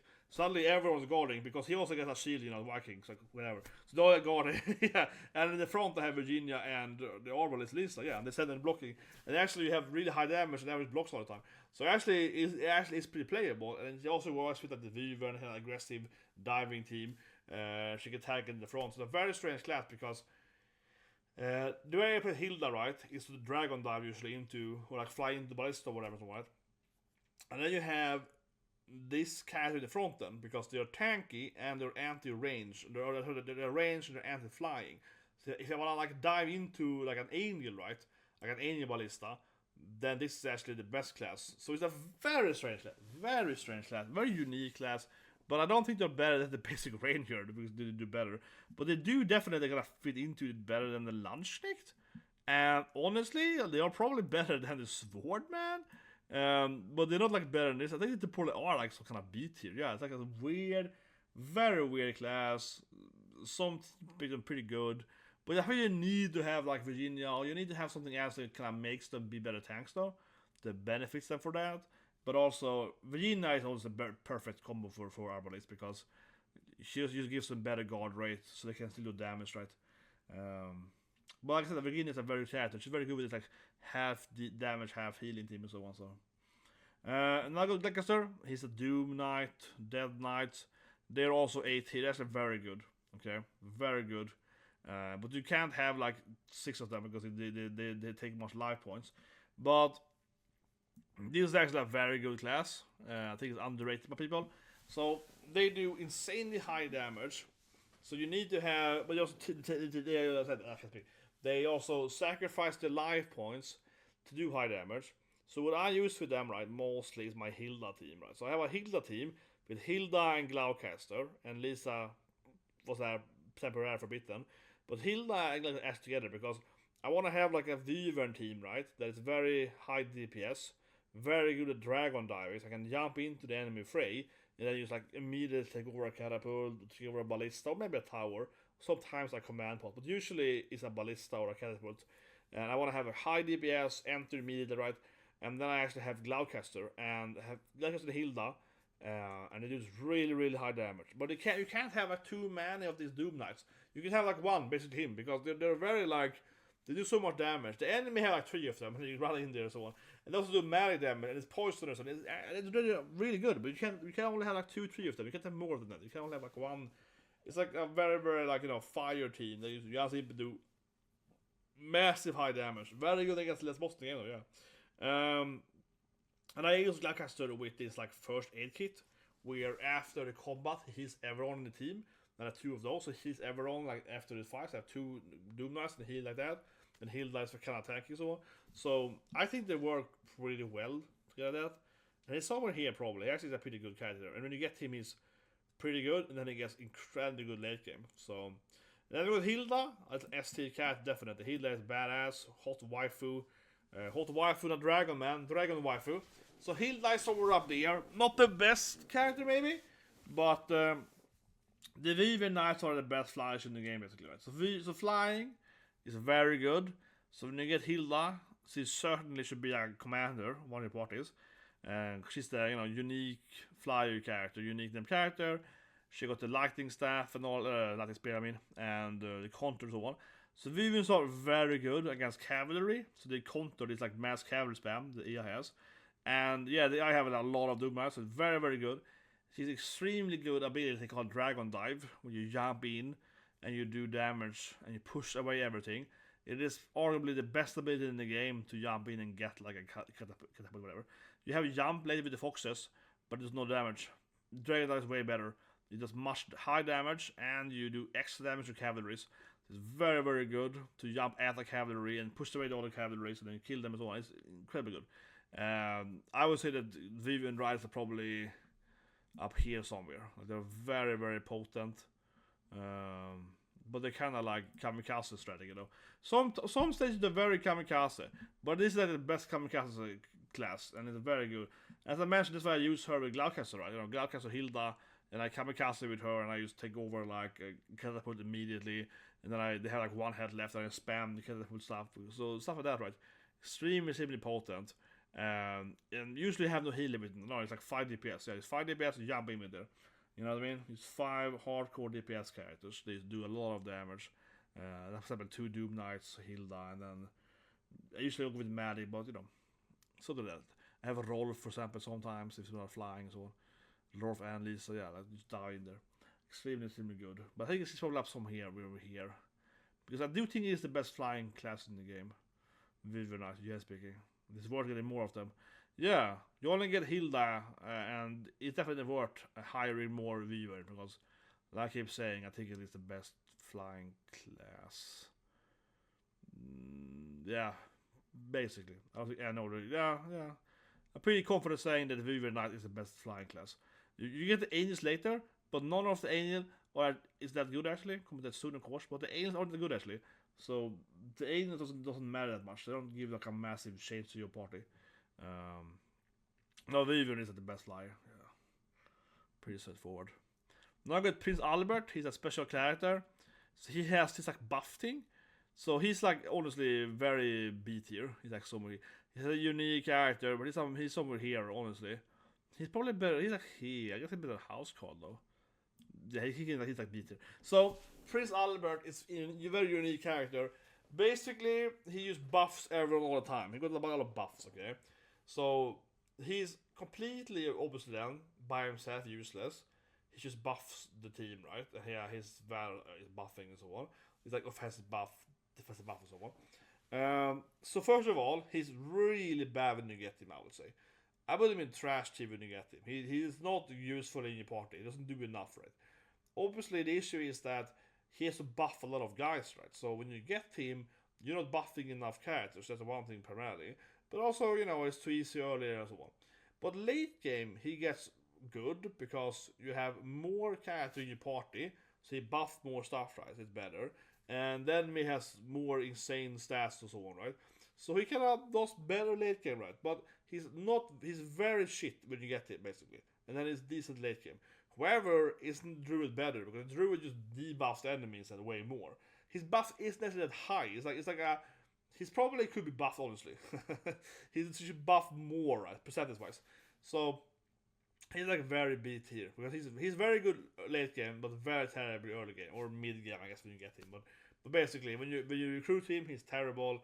And then like 20-30 hours later, he's like really pretty good. So he goes to like trash tier to like A tier or something. Or maybe S tier in some fights across the game there. So he's somewhere in the middle overall then. But yeah, obviously, like when you get more characters, the more characters, the better it is. You get some of the ads before these guys, but whatever. You meet Gammel earlier. He's like a worse Travis, right? But here, I mean, I don't think he's as important as the first thief, right? Travis is the best thief. You get him early game, and these are the exact same thing. He's gonna be on a level when you get him.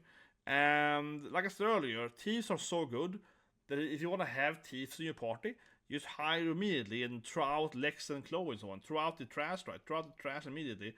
These three characters are version thieves. You throw them out immediately and get more thieves then, right? But when this guy joins, thieves are great, but he joins like mid-game, and then he's like, well, I mean, you know, it's like he's under level usually, and like, I don't know if I need that much. And same thing here is like, I mean, the sniper is pretty good, but it's like, well, I mean, he's the best of these guys, though, to be fair. So he's somewhere up here, probably. But he's, like, not as good. And the Ranger, similar, he's also, like, he's, like, worse than not as good. Yeah. He's, like, a worse Ranger than what the Rolf was. But the same thing there. You don't need that many Ranger, actually. And the thing with Mandarin, he joins you when you don't need him at all. He actually joins you at probably the worst case for him, because he joins during the beginning of the Elfin campaign, and the elves have no flyers at all. So, and then the next continent they have some flyers, and then the next they have only flyers. So he's actually not that good at all when he joins, so it's other level probably. So and Rolf is like your main goal ranger guy. He's probably, you know, stand up right. And you don't have like items I would argue for. The thing is that you don't have like enough good bows for like two bow dudes. He has his flame more basically. So I use him with flame and ouch. With ouch, let me see there. I had like my flame team with them. So I used him, but you know, it's like you don't have that much more space for a archer guy. I would argue for it in the elf campaign. Like I said, they have no flyers. So he also joins you in at the worst possible time.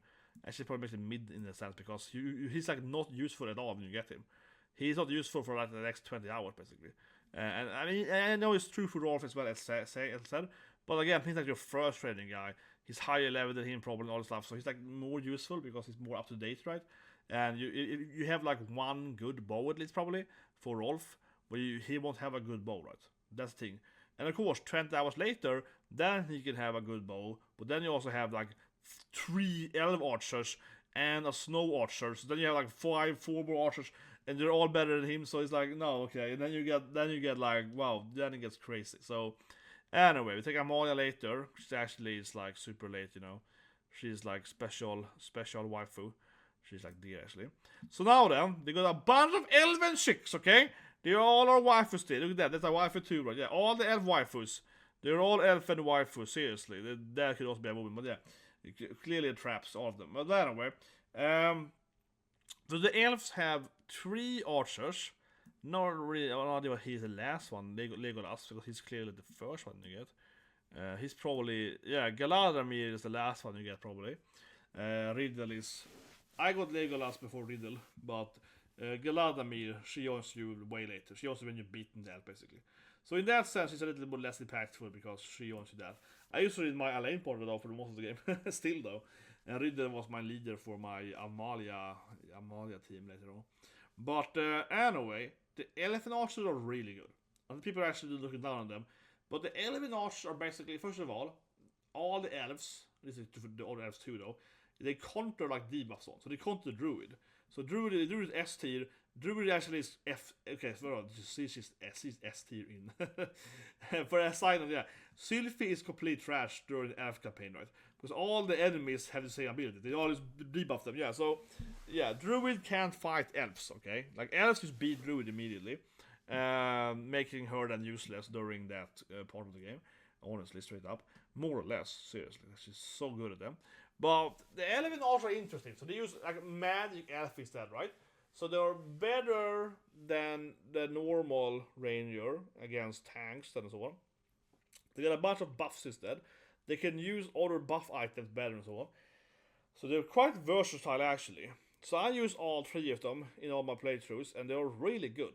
I never stop using them when you get them. You can even get more of them.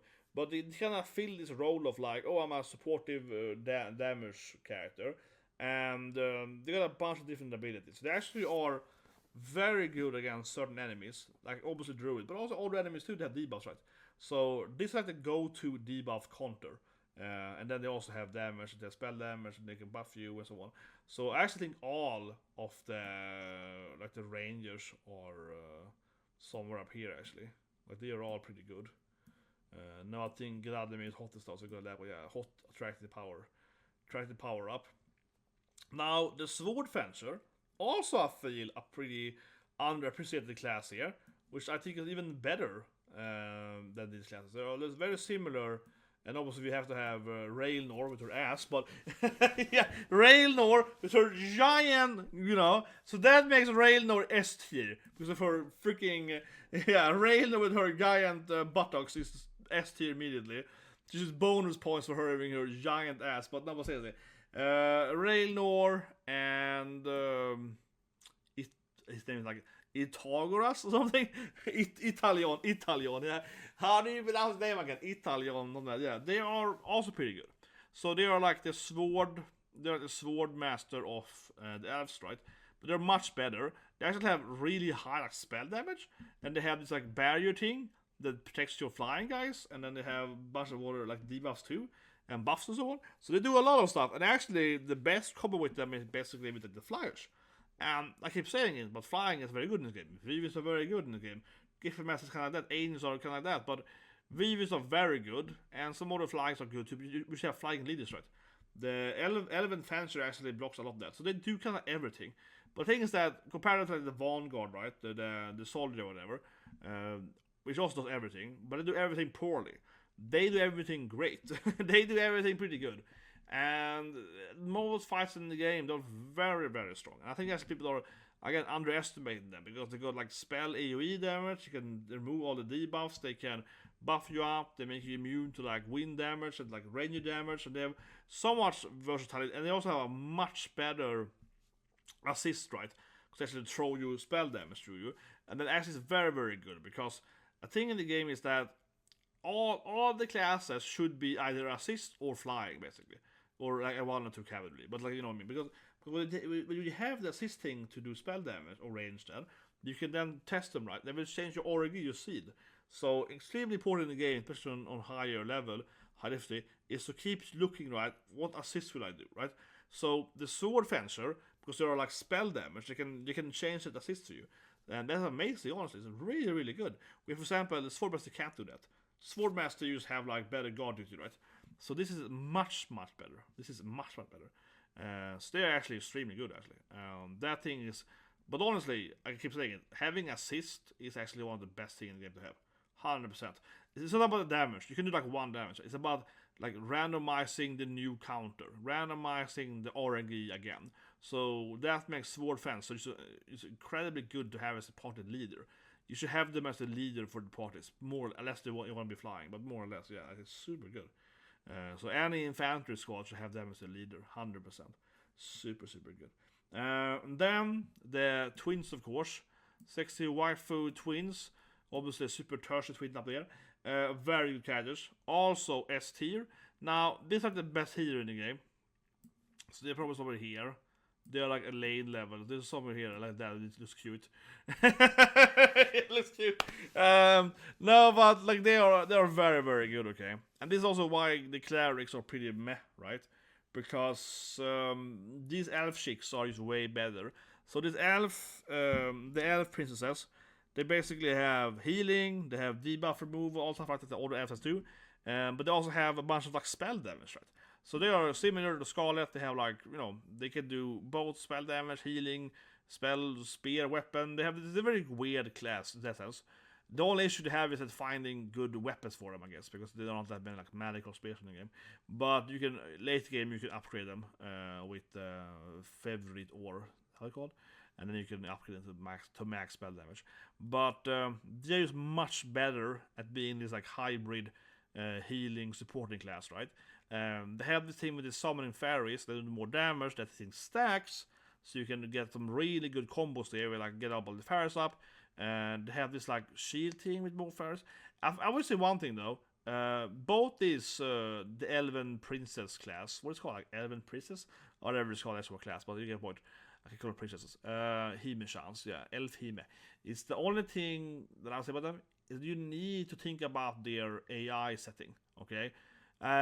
This is one of them that probably have the worst startup AI things. It heals you immediately, so they have a quick heal that heals. This is very good. It's a very good heal, but it heals you when you take damage always. So when I got the first princess that I had it with Alain, right? And she's a very good combo with Alain, very good combo. However, she hits too fast, so you need to go in her settings and remove that, and lower it. Like heal half-life, heal set type of sound, And likewise, if you want to use the fairy combos later, you have to basically remove half the abilities and tell it to focus on summoning fairies, and then unleashing like the fairy combos, both of them. So you need to definitely like much more manually how they're gonna work. I think there are probably the elf is probably the class in the game the most that needs you to like enter and manually change how all the AI works, probably. But that also shows you that it probably is an S tier class, right? Because it actually has so much depth to it, so you can do a lot of combos and so on. But seriously, it is a very, very good class. And I mean, everything I said about Elfenshire is true here as well. This is better. Yeah, this is a better Elfenshire, right? They're more similar to Elfenshire than they're similar to something else, I guess. Probably, yeah. So they're like an improved version of Elfenshire / priestess or something. But they do kind of all of that. Yeah, they're like, honestly, yeah. They're like a cleric / priest / swordmaster / elven fencer or something. So they do kind of a little bit everything. But they also do it fairly well. A lot of options there, certainly. And if you want to really min-max, you can change how the AI behaves right during different fights. Which still might be how you have to do it, honestly. Going in there and manually, changing your AI for a fight, right, at certain hard part of the game, can do a lot of difference with these kind of classes. Which is more than one class, but especially this class. But anyway, definitely S tier, so I think I know that S tier class.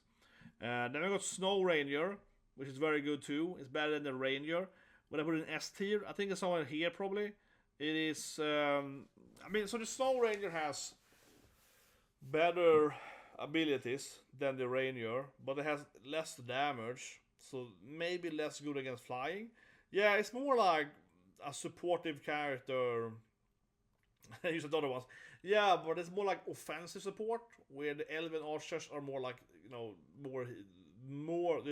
The Elven Archer is like support offense, and the Snow Ranger is offense support. You know what I mean? Like more offensively, more support.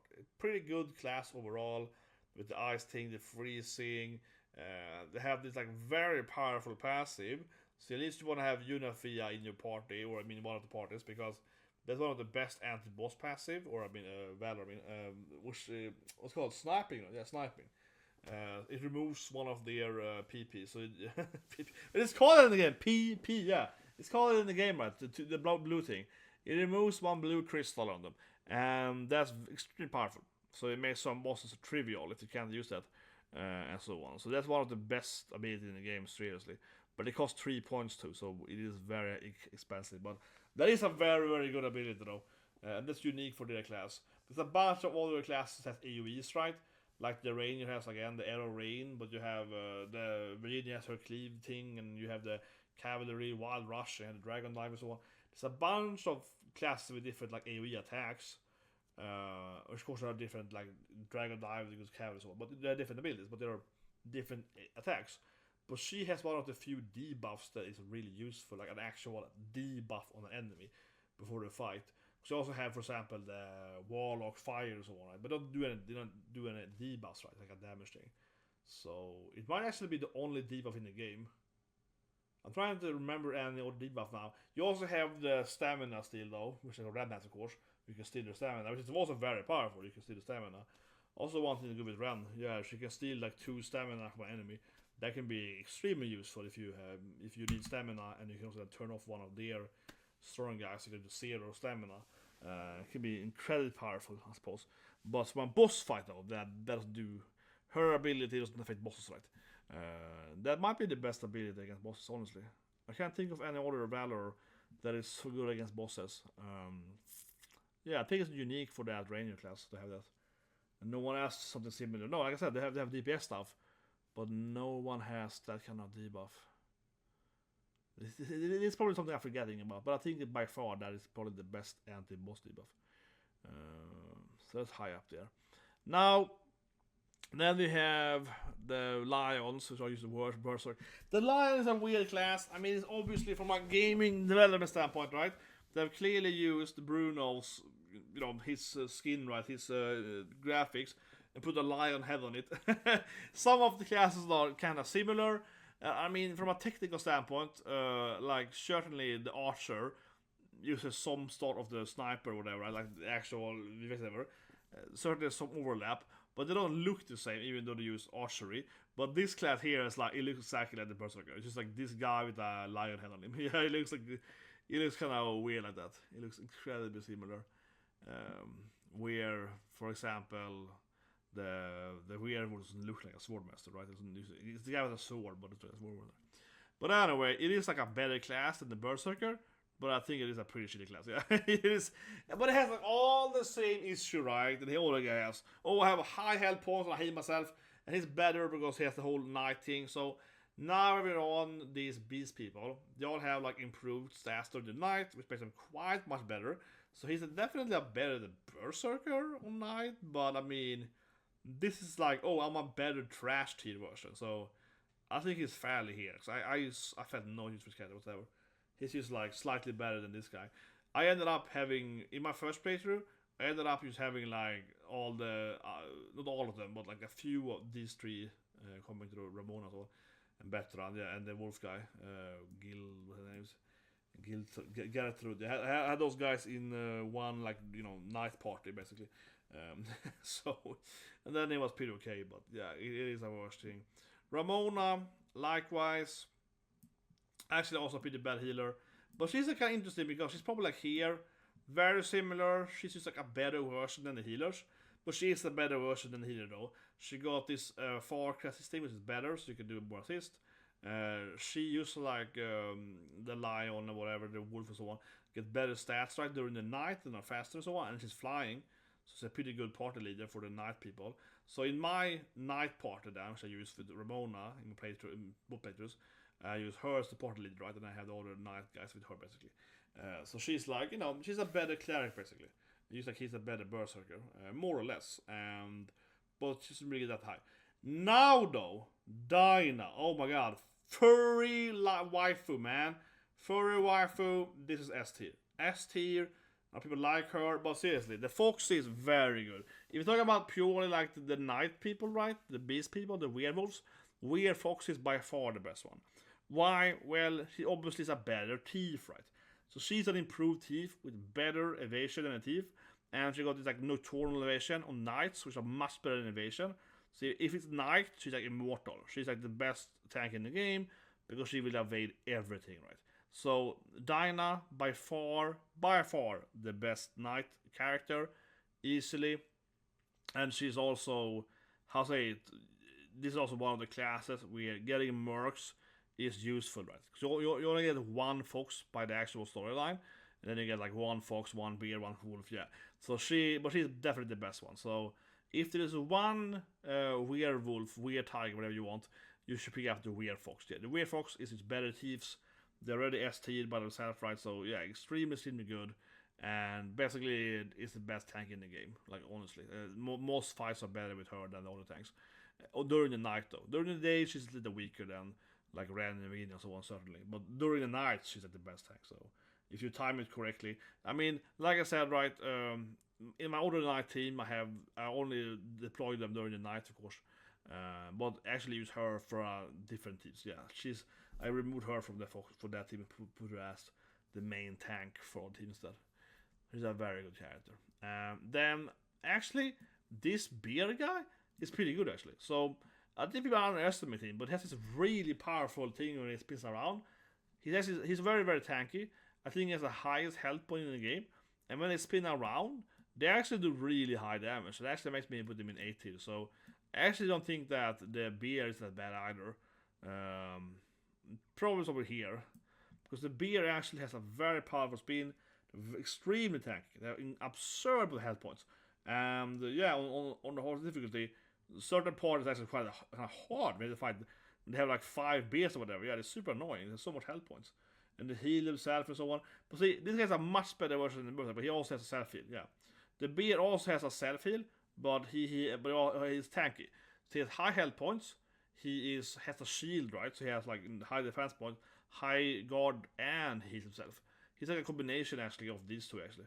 Yeah, the beer is also kind of like an improvement of this guy, but the beer obviously is like a, it's the legionnaire wear form, right? But it also has the feature of these guys. So he's a very good character actually. The bears are also pretty good. The foxes are obviously like by far the best, but the bears are pretty good too. Then the wolves are pretty okay. They're like a better swordmaster. Yeah, they're like they're like swordmaster, but they're better late game. But I will put them somewhere here probably. Yeah, that fox. Yeah, it's like slightly better than the swordmaster, but not that much better. The thing is that the werewolf is probably the least important part of all the also the owls, the Ramona. But basically, the problem with werewolves is that they're better swordmaster most of the time, and they're better launch and so on, definitely most of the time.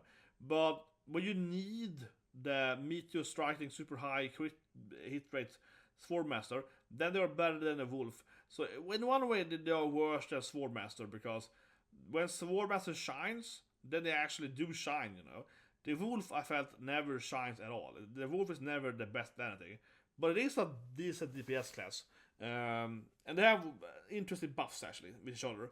If you have like 3 of wolves together, they can buff all the wolves and so on. So they're kind of similar to Great Knights.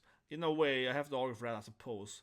That the wolf might be better if you get all the mercs, and you get like 5 wolves there, or 3 wolves and 1 Viking and so on. There are some other stuff you can do with the wolves though, but it still have to be night though. But during the night, they're probably actually better than 3 knights and 3 wolves in certain fights. But it's a little bit like that. They don't really ever shine, except it's a little strange class, honestly. But they have some potential. But I think they're pretty decent. They're not bad. They're definitely better. Yeah, they're better than these guys, absolutely. They are basically better Swordmaster for most of the time, right? But not by amazing. No. Now then, we have the Angels left. Then we have like the last, like the bonus category and so on. So let's start. Okay. So let's do Bryce first then. I actually use Bryce in my party. I mean, he's decent. He's like a Hodrick thing, but he's obviously less impactful than Hodrick, right? He goes in pretty high level.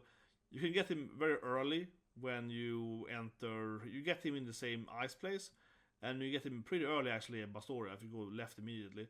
He's very high level then. But yeah, he's like, big tank dude. Pretty okay, but less impactful than this guy because you get him early, right? Not able to say honestly there. Then we go to Angels then. So the Angels are interesting because they're all pretty terrible. Like seriously, the Angels in this game I feel kind of weird, right? Honestly.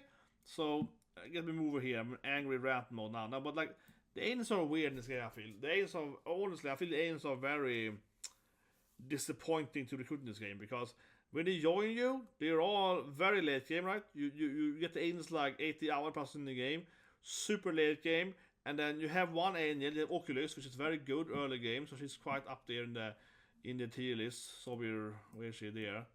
But then the other angels are just kind of like they get in there, and you don't really need them anymore, and they don't do anything unique. They got like weird stats like, oh, I'm an angel with the bows, and it's like I'm a decent archer, but I'm also weak at archery or something. I don't know. They all almost kind of join the party too late. Just like the Knight Jerome was very late, and it's pointless, right? So first of all, I said that Fonocuria, whatever his name is pronounced, he's like up here somewhere though. He's not ST, but he's like an AT character. So yeah, maybe not there, but he's like a really weird character where he is anti-magic to the extreme, right? Better than this, so on. Yeah. So he reflects magic. So certain fights is like trivia over him, right? So that makes him almost S tier because this ability that they have, this like angel knights, whatever we call them, angel tanks, or yeah, they're angel tanks. Angel tanks are just like they're so anti-magic that they will just destroy some monsters immediately. And again, it's almost S tier on that level alone. But otherwise, they're pretty terrible. Otherwise, they don't feel very useful at all. So it's like I feel like it's a gimmicky class, right? Where at certain points it's like, well, this is really good. And other times it's like, yeah, other times it's like, I don't know, it kind of exists. But I think it still is an A tier. But it's very, very gimmicky. I put him here, like bottom A tier, because it's like, yeah, at certain fights it's like amazing, and then other times it's terrible. Then all the other angels are pretty meh, honestly. So we already have, one angel that flash shoots right. We got another angel that does the same thing, but she comes in way later, and they actually aren't that good anymore. When she enters, the angels are just like out of, yeah, the stats are just not good anymore. Not good enough. Then we got Ranger Angel. She's like, but also pretty like, not doing much at all. And then we got Healer Angel, which is still better than other healers though. And it kind of gives you somewhere here, because they're not better. The Angel Healer is not better than like the, Elf Healers. Elf Healers are better. They're not better than the Radiant Science Healers, the Knight Healers. They're also better. He's definitely better. So yeah, it's like Santiano, the father. He's better than the basic healers, certainly, but he's not much better than them. And they have a little more debuffs on. They have this like blind debuff or this whatever. The angels are weird because they're also trying to be a little bit of everything, but they actually are not very good at that. And yeah, they're not that good. Similarly, how Ochlys then, your wife angel has with you the whole game, how she goes from like super S tier when she joins you, and then decreases in value across the game, right? She's one of the best characters across the game, but she becomes much weaker late game. The angels joins you late game, right? The angels joins you when the game is basically over. That's one thing immediately. Santiano joins you with like one stage left, basically, right? Yeah, they join you when the game is basically over. And they don't do that much. I mean, honestly, I used them in my first playthrough. Put them all in like one party then. Put them all, the angels except, I mean, Furioka, the reflect guy, actually is good though. But the other angels, I put them in one party. They're better during the daylight. And I kind of threw them in there. So that was like okay. Then I move them around a bit. So instead I have like the Archer Angel with my other Archer team, and that's okay as well. It's like they don't really do that much. They have a little bit of debuffs instead, but it's better having the anti-debuffs and healing and so on from the Elven guys. And they feel like worse elves, honestly, right? Because the elves also are, like spell-ish DPS support, right? The mixture, like I said earlier, the elves class, Elven Archer, Elven Fencer, so on, and of course the priestess, they mixture this thing with like, I say it, yeah, like DPS, but also can heal and so on. Also have some more magic stuff. The aliens likewise then, yeah, they also have some magic stuff and also can DPS, but they don't have as good magic stuff. That's basically it, they don't have as good spells. So it's like, why would I use like an Elven Archer over like, why would I use an Angel Archer over an Elf Archer? I probably wouldn't, right? Let's have like a specific team for that. So they feel really strange. And then we talked about the beasts earlier, right? The beasts all are pretty unique. Yeah, the beasts all have this like improvement on other classes. They actually make them pretty powerful at certain points. And the beast people are also much more, like when it's nighttime, they're much better, right? The angels don't have that much. They're better at daytime, but they don't get all the beast people get like double movement or whatever. Yeah, they'll run like really fast during the night, and that's like really really potent. So especially for the owl when you have owl they're flying, so they fly faster somewhere, right? And they don't have that big of a change. So that's not really a benefit either for them. I don't know, but I will admit that in all my playthroughs in this game, right, the angels do arrive really late. Like I said, Ochlys is so early, she makes a big impact on the game, but the other ones has like no impact, and you get them so late so that it's kind of hard to use them also and really try them out. So I will admit that maybe I haven't tried all the agency out yet, but still though, as I said earlier in the video, right, this is a tier list depending on overall performance in the whole game, and not this max level, but the whole game. And mostly, yeah, and then the aliens are super late and they're not that big, right?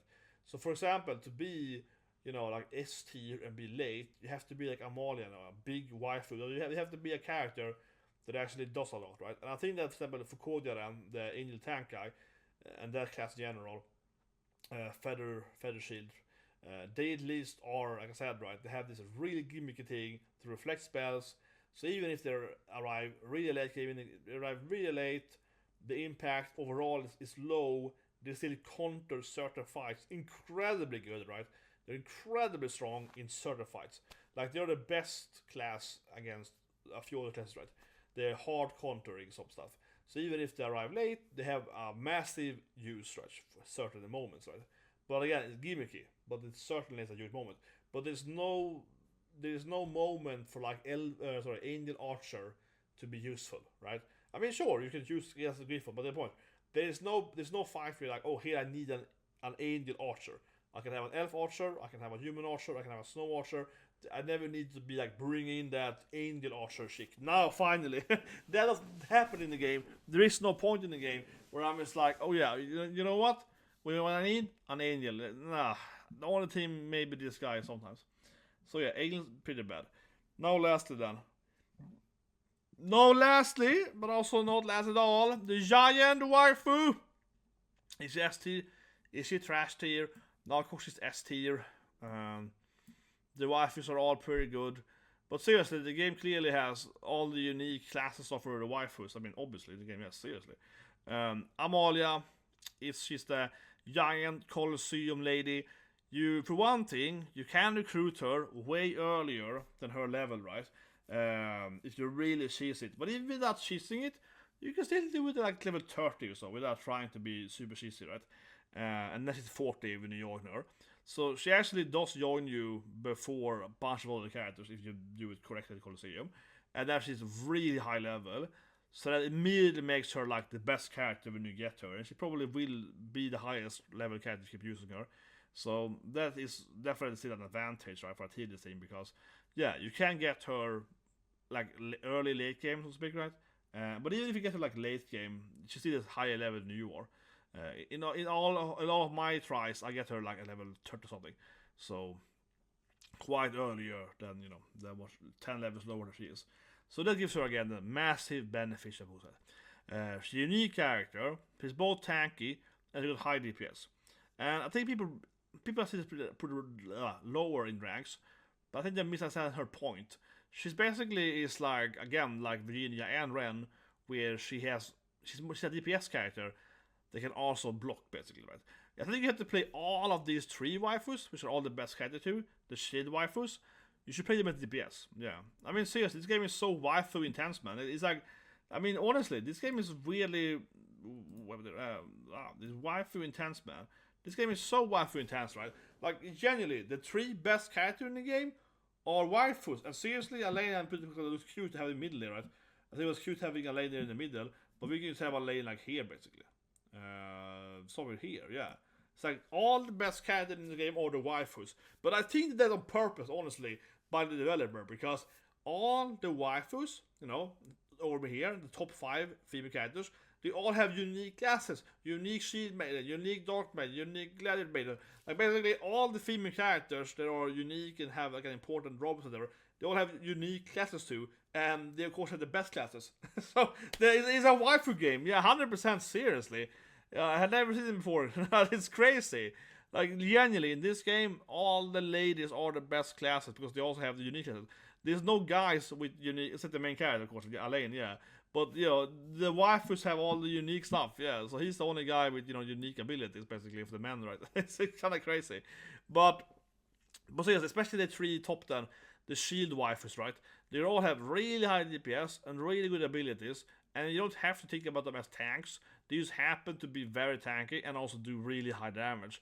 I think Amal especially does really high damage. Her double cleave thing, massive high damage, and she happens also to be tanky. So they're like really good UCS game because she probably has one of the highest DPS in the game, but also having one of the highest health and defense. But it's just a bonus to it, right? So play her more like that, right? And she got good passive and so on. And she also probably like 10 levels too high as well. So massive important, massive boost there. But seriously, yeah, the shield waifus, man, very waifu game. Now lastly here in the bottom then, we have some other character that kind of joins you when the game is over, basically. And include them for the sake of completion. Nigel, he's like Ben, you got a, you know, decent character. Yeah, he's somewhere up here. He's like a worse version than she is. Less impactful, I guess. He comes so late in the game. Sorry, I guess. Obviously, mom is S Tier because it's my mama, man. But yeah, she's like Virginia, so she actually is up here, of course, because it's mom. But no, but this last are pretty silly. I mean, yeah, they join you when the game is over. They all are like, yeah, this is like spell version of Ren. But this is a special grandma, special class character, right? You know. But seriously though, she is S Tier as well, of course, because yeah, I mean, she's like, you know, she joins you super late game and it's like a magic version of that. So they're all like that good, but wouldn't for now then. But yeah, but basically they're all S Tier, right? Mom is S Tier, so of course, right? Mom is S Tier. They are both S Tier definitely, and then these two guys are like A or S Tier, right? But they join you so late, it doesn't matter. They join you when it's like post game, when the game is over. They have no input on the game whatsoever. It's like, I join you for the last fight, basically. I was like, yeah, I join for one last struggle, basically.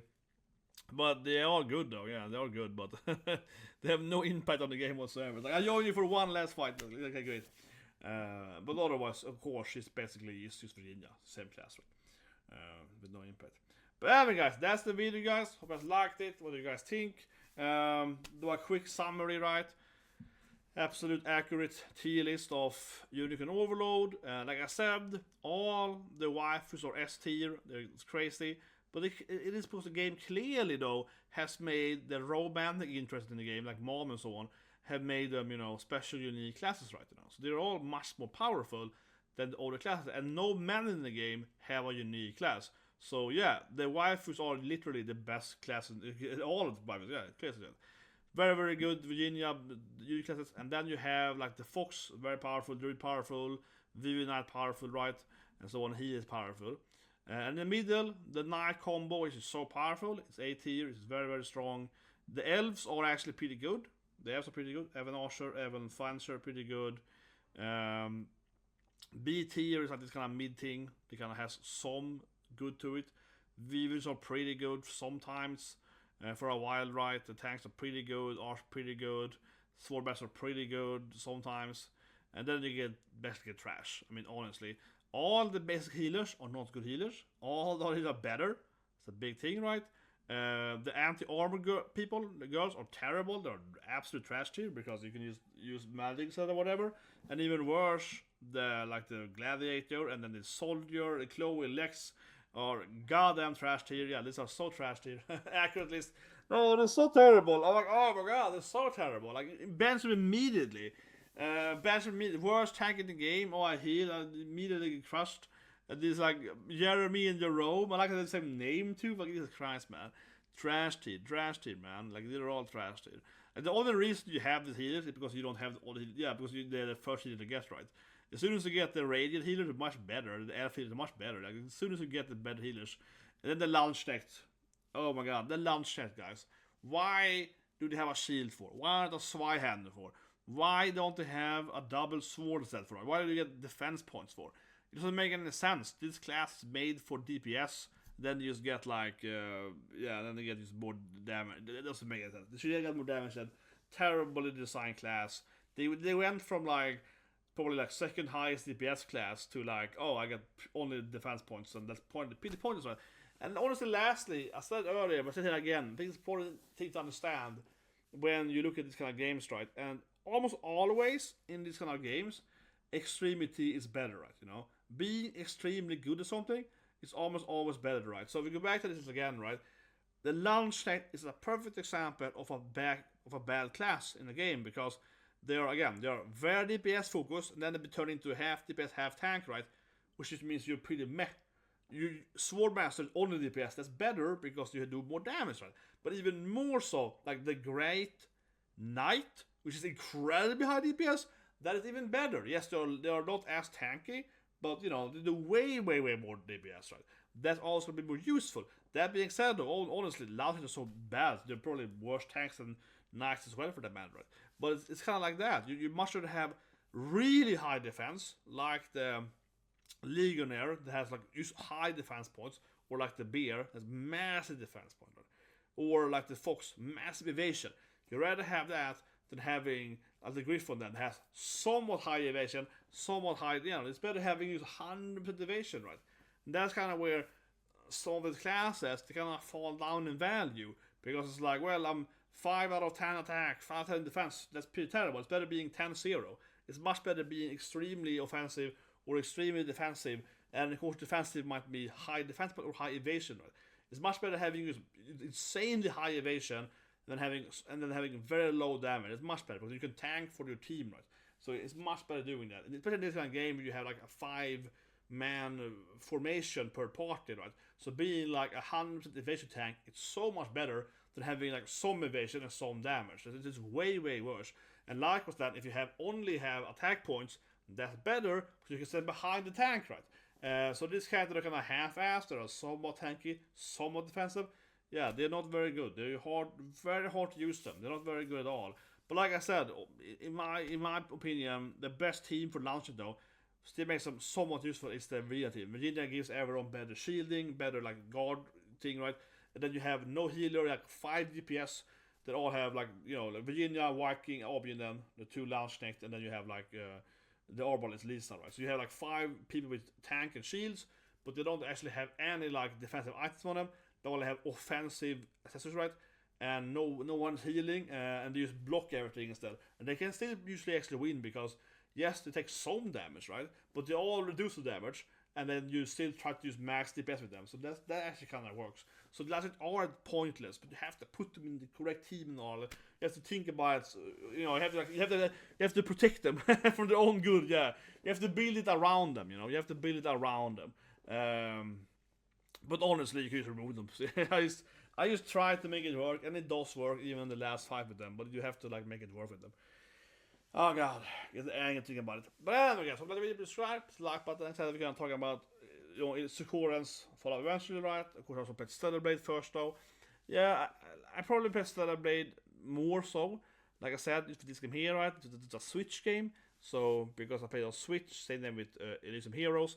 I played slower, right? You know, I played during commute or whatever, right? But of course, I also play like Overlord, also off. I mean, not on the Switch. I put it on the TV, but I just mean like because there's so many good games coming out right now. It affordedly, like with this game, you better say about this game and Dogma 2, right? Then I played Dogma 2, you know, on the PC or whatever, and then I played Switch going, so on. So it's a little bit like that. I wish, honestly, I mean, I love good games, but I would wish that they would have a little better spreading out. It feels like after these 2 games coming next week, I don't know any games I'm interested in for a few months, at least I can remember right now. So it feels like it's been so many good games now here in the spring. Then it might be a little bit. Oh yeah, Elden Ring's DLC, I guess. Okay, Elden DLC in a few months from now, right? Yeah, something like that. But I guess you guys have a great day.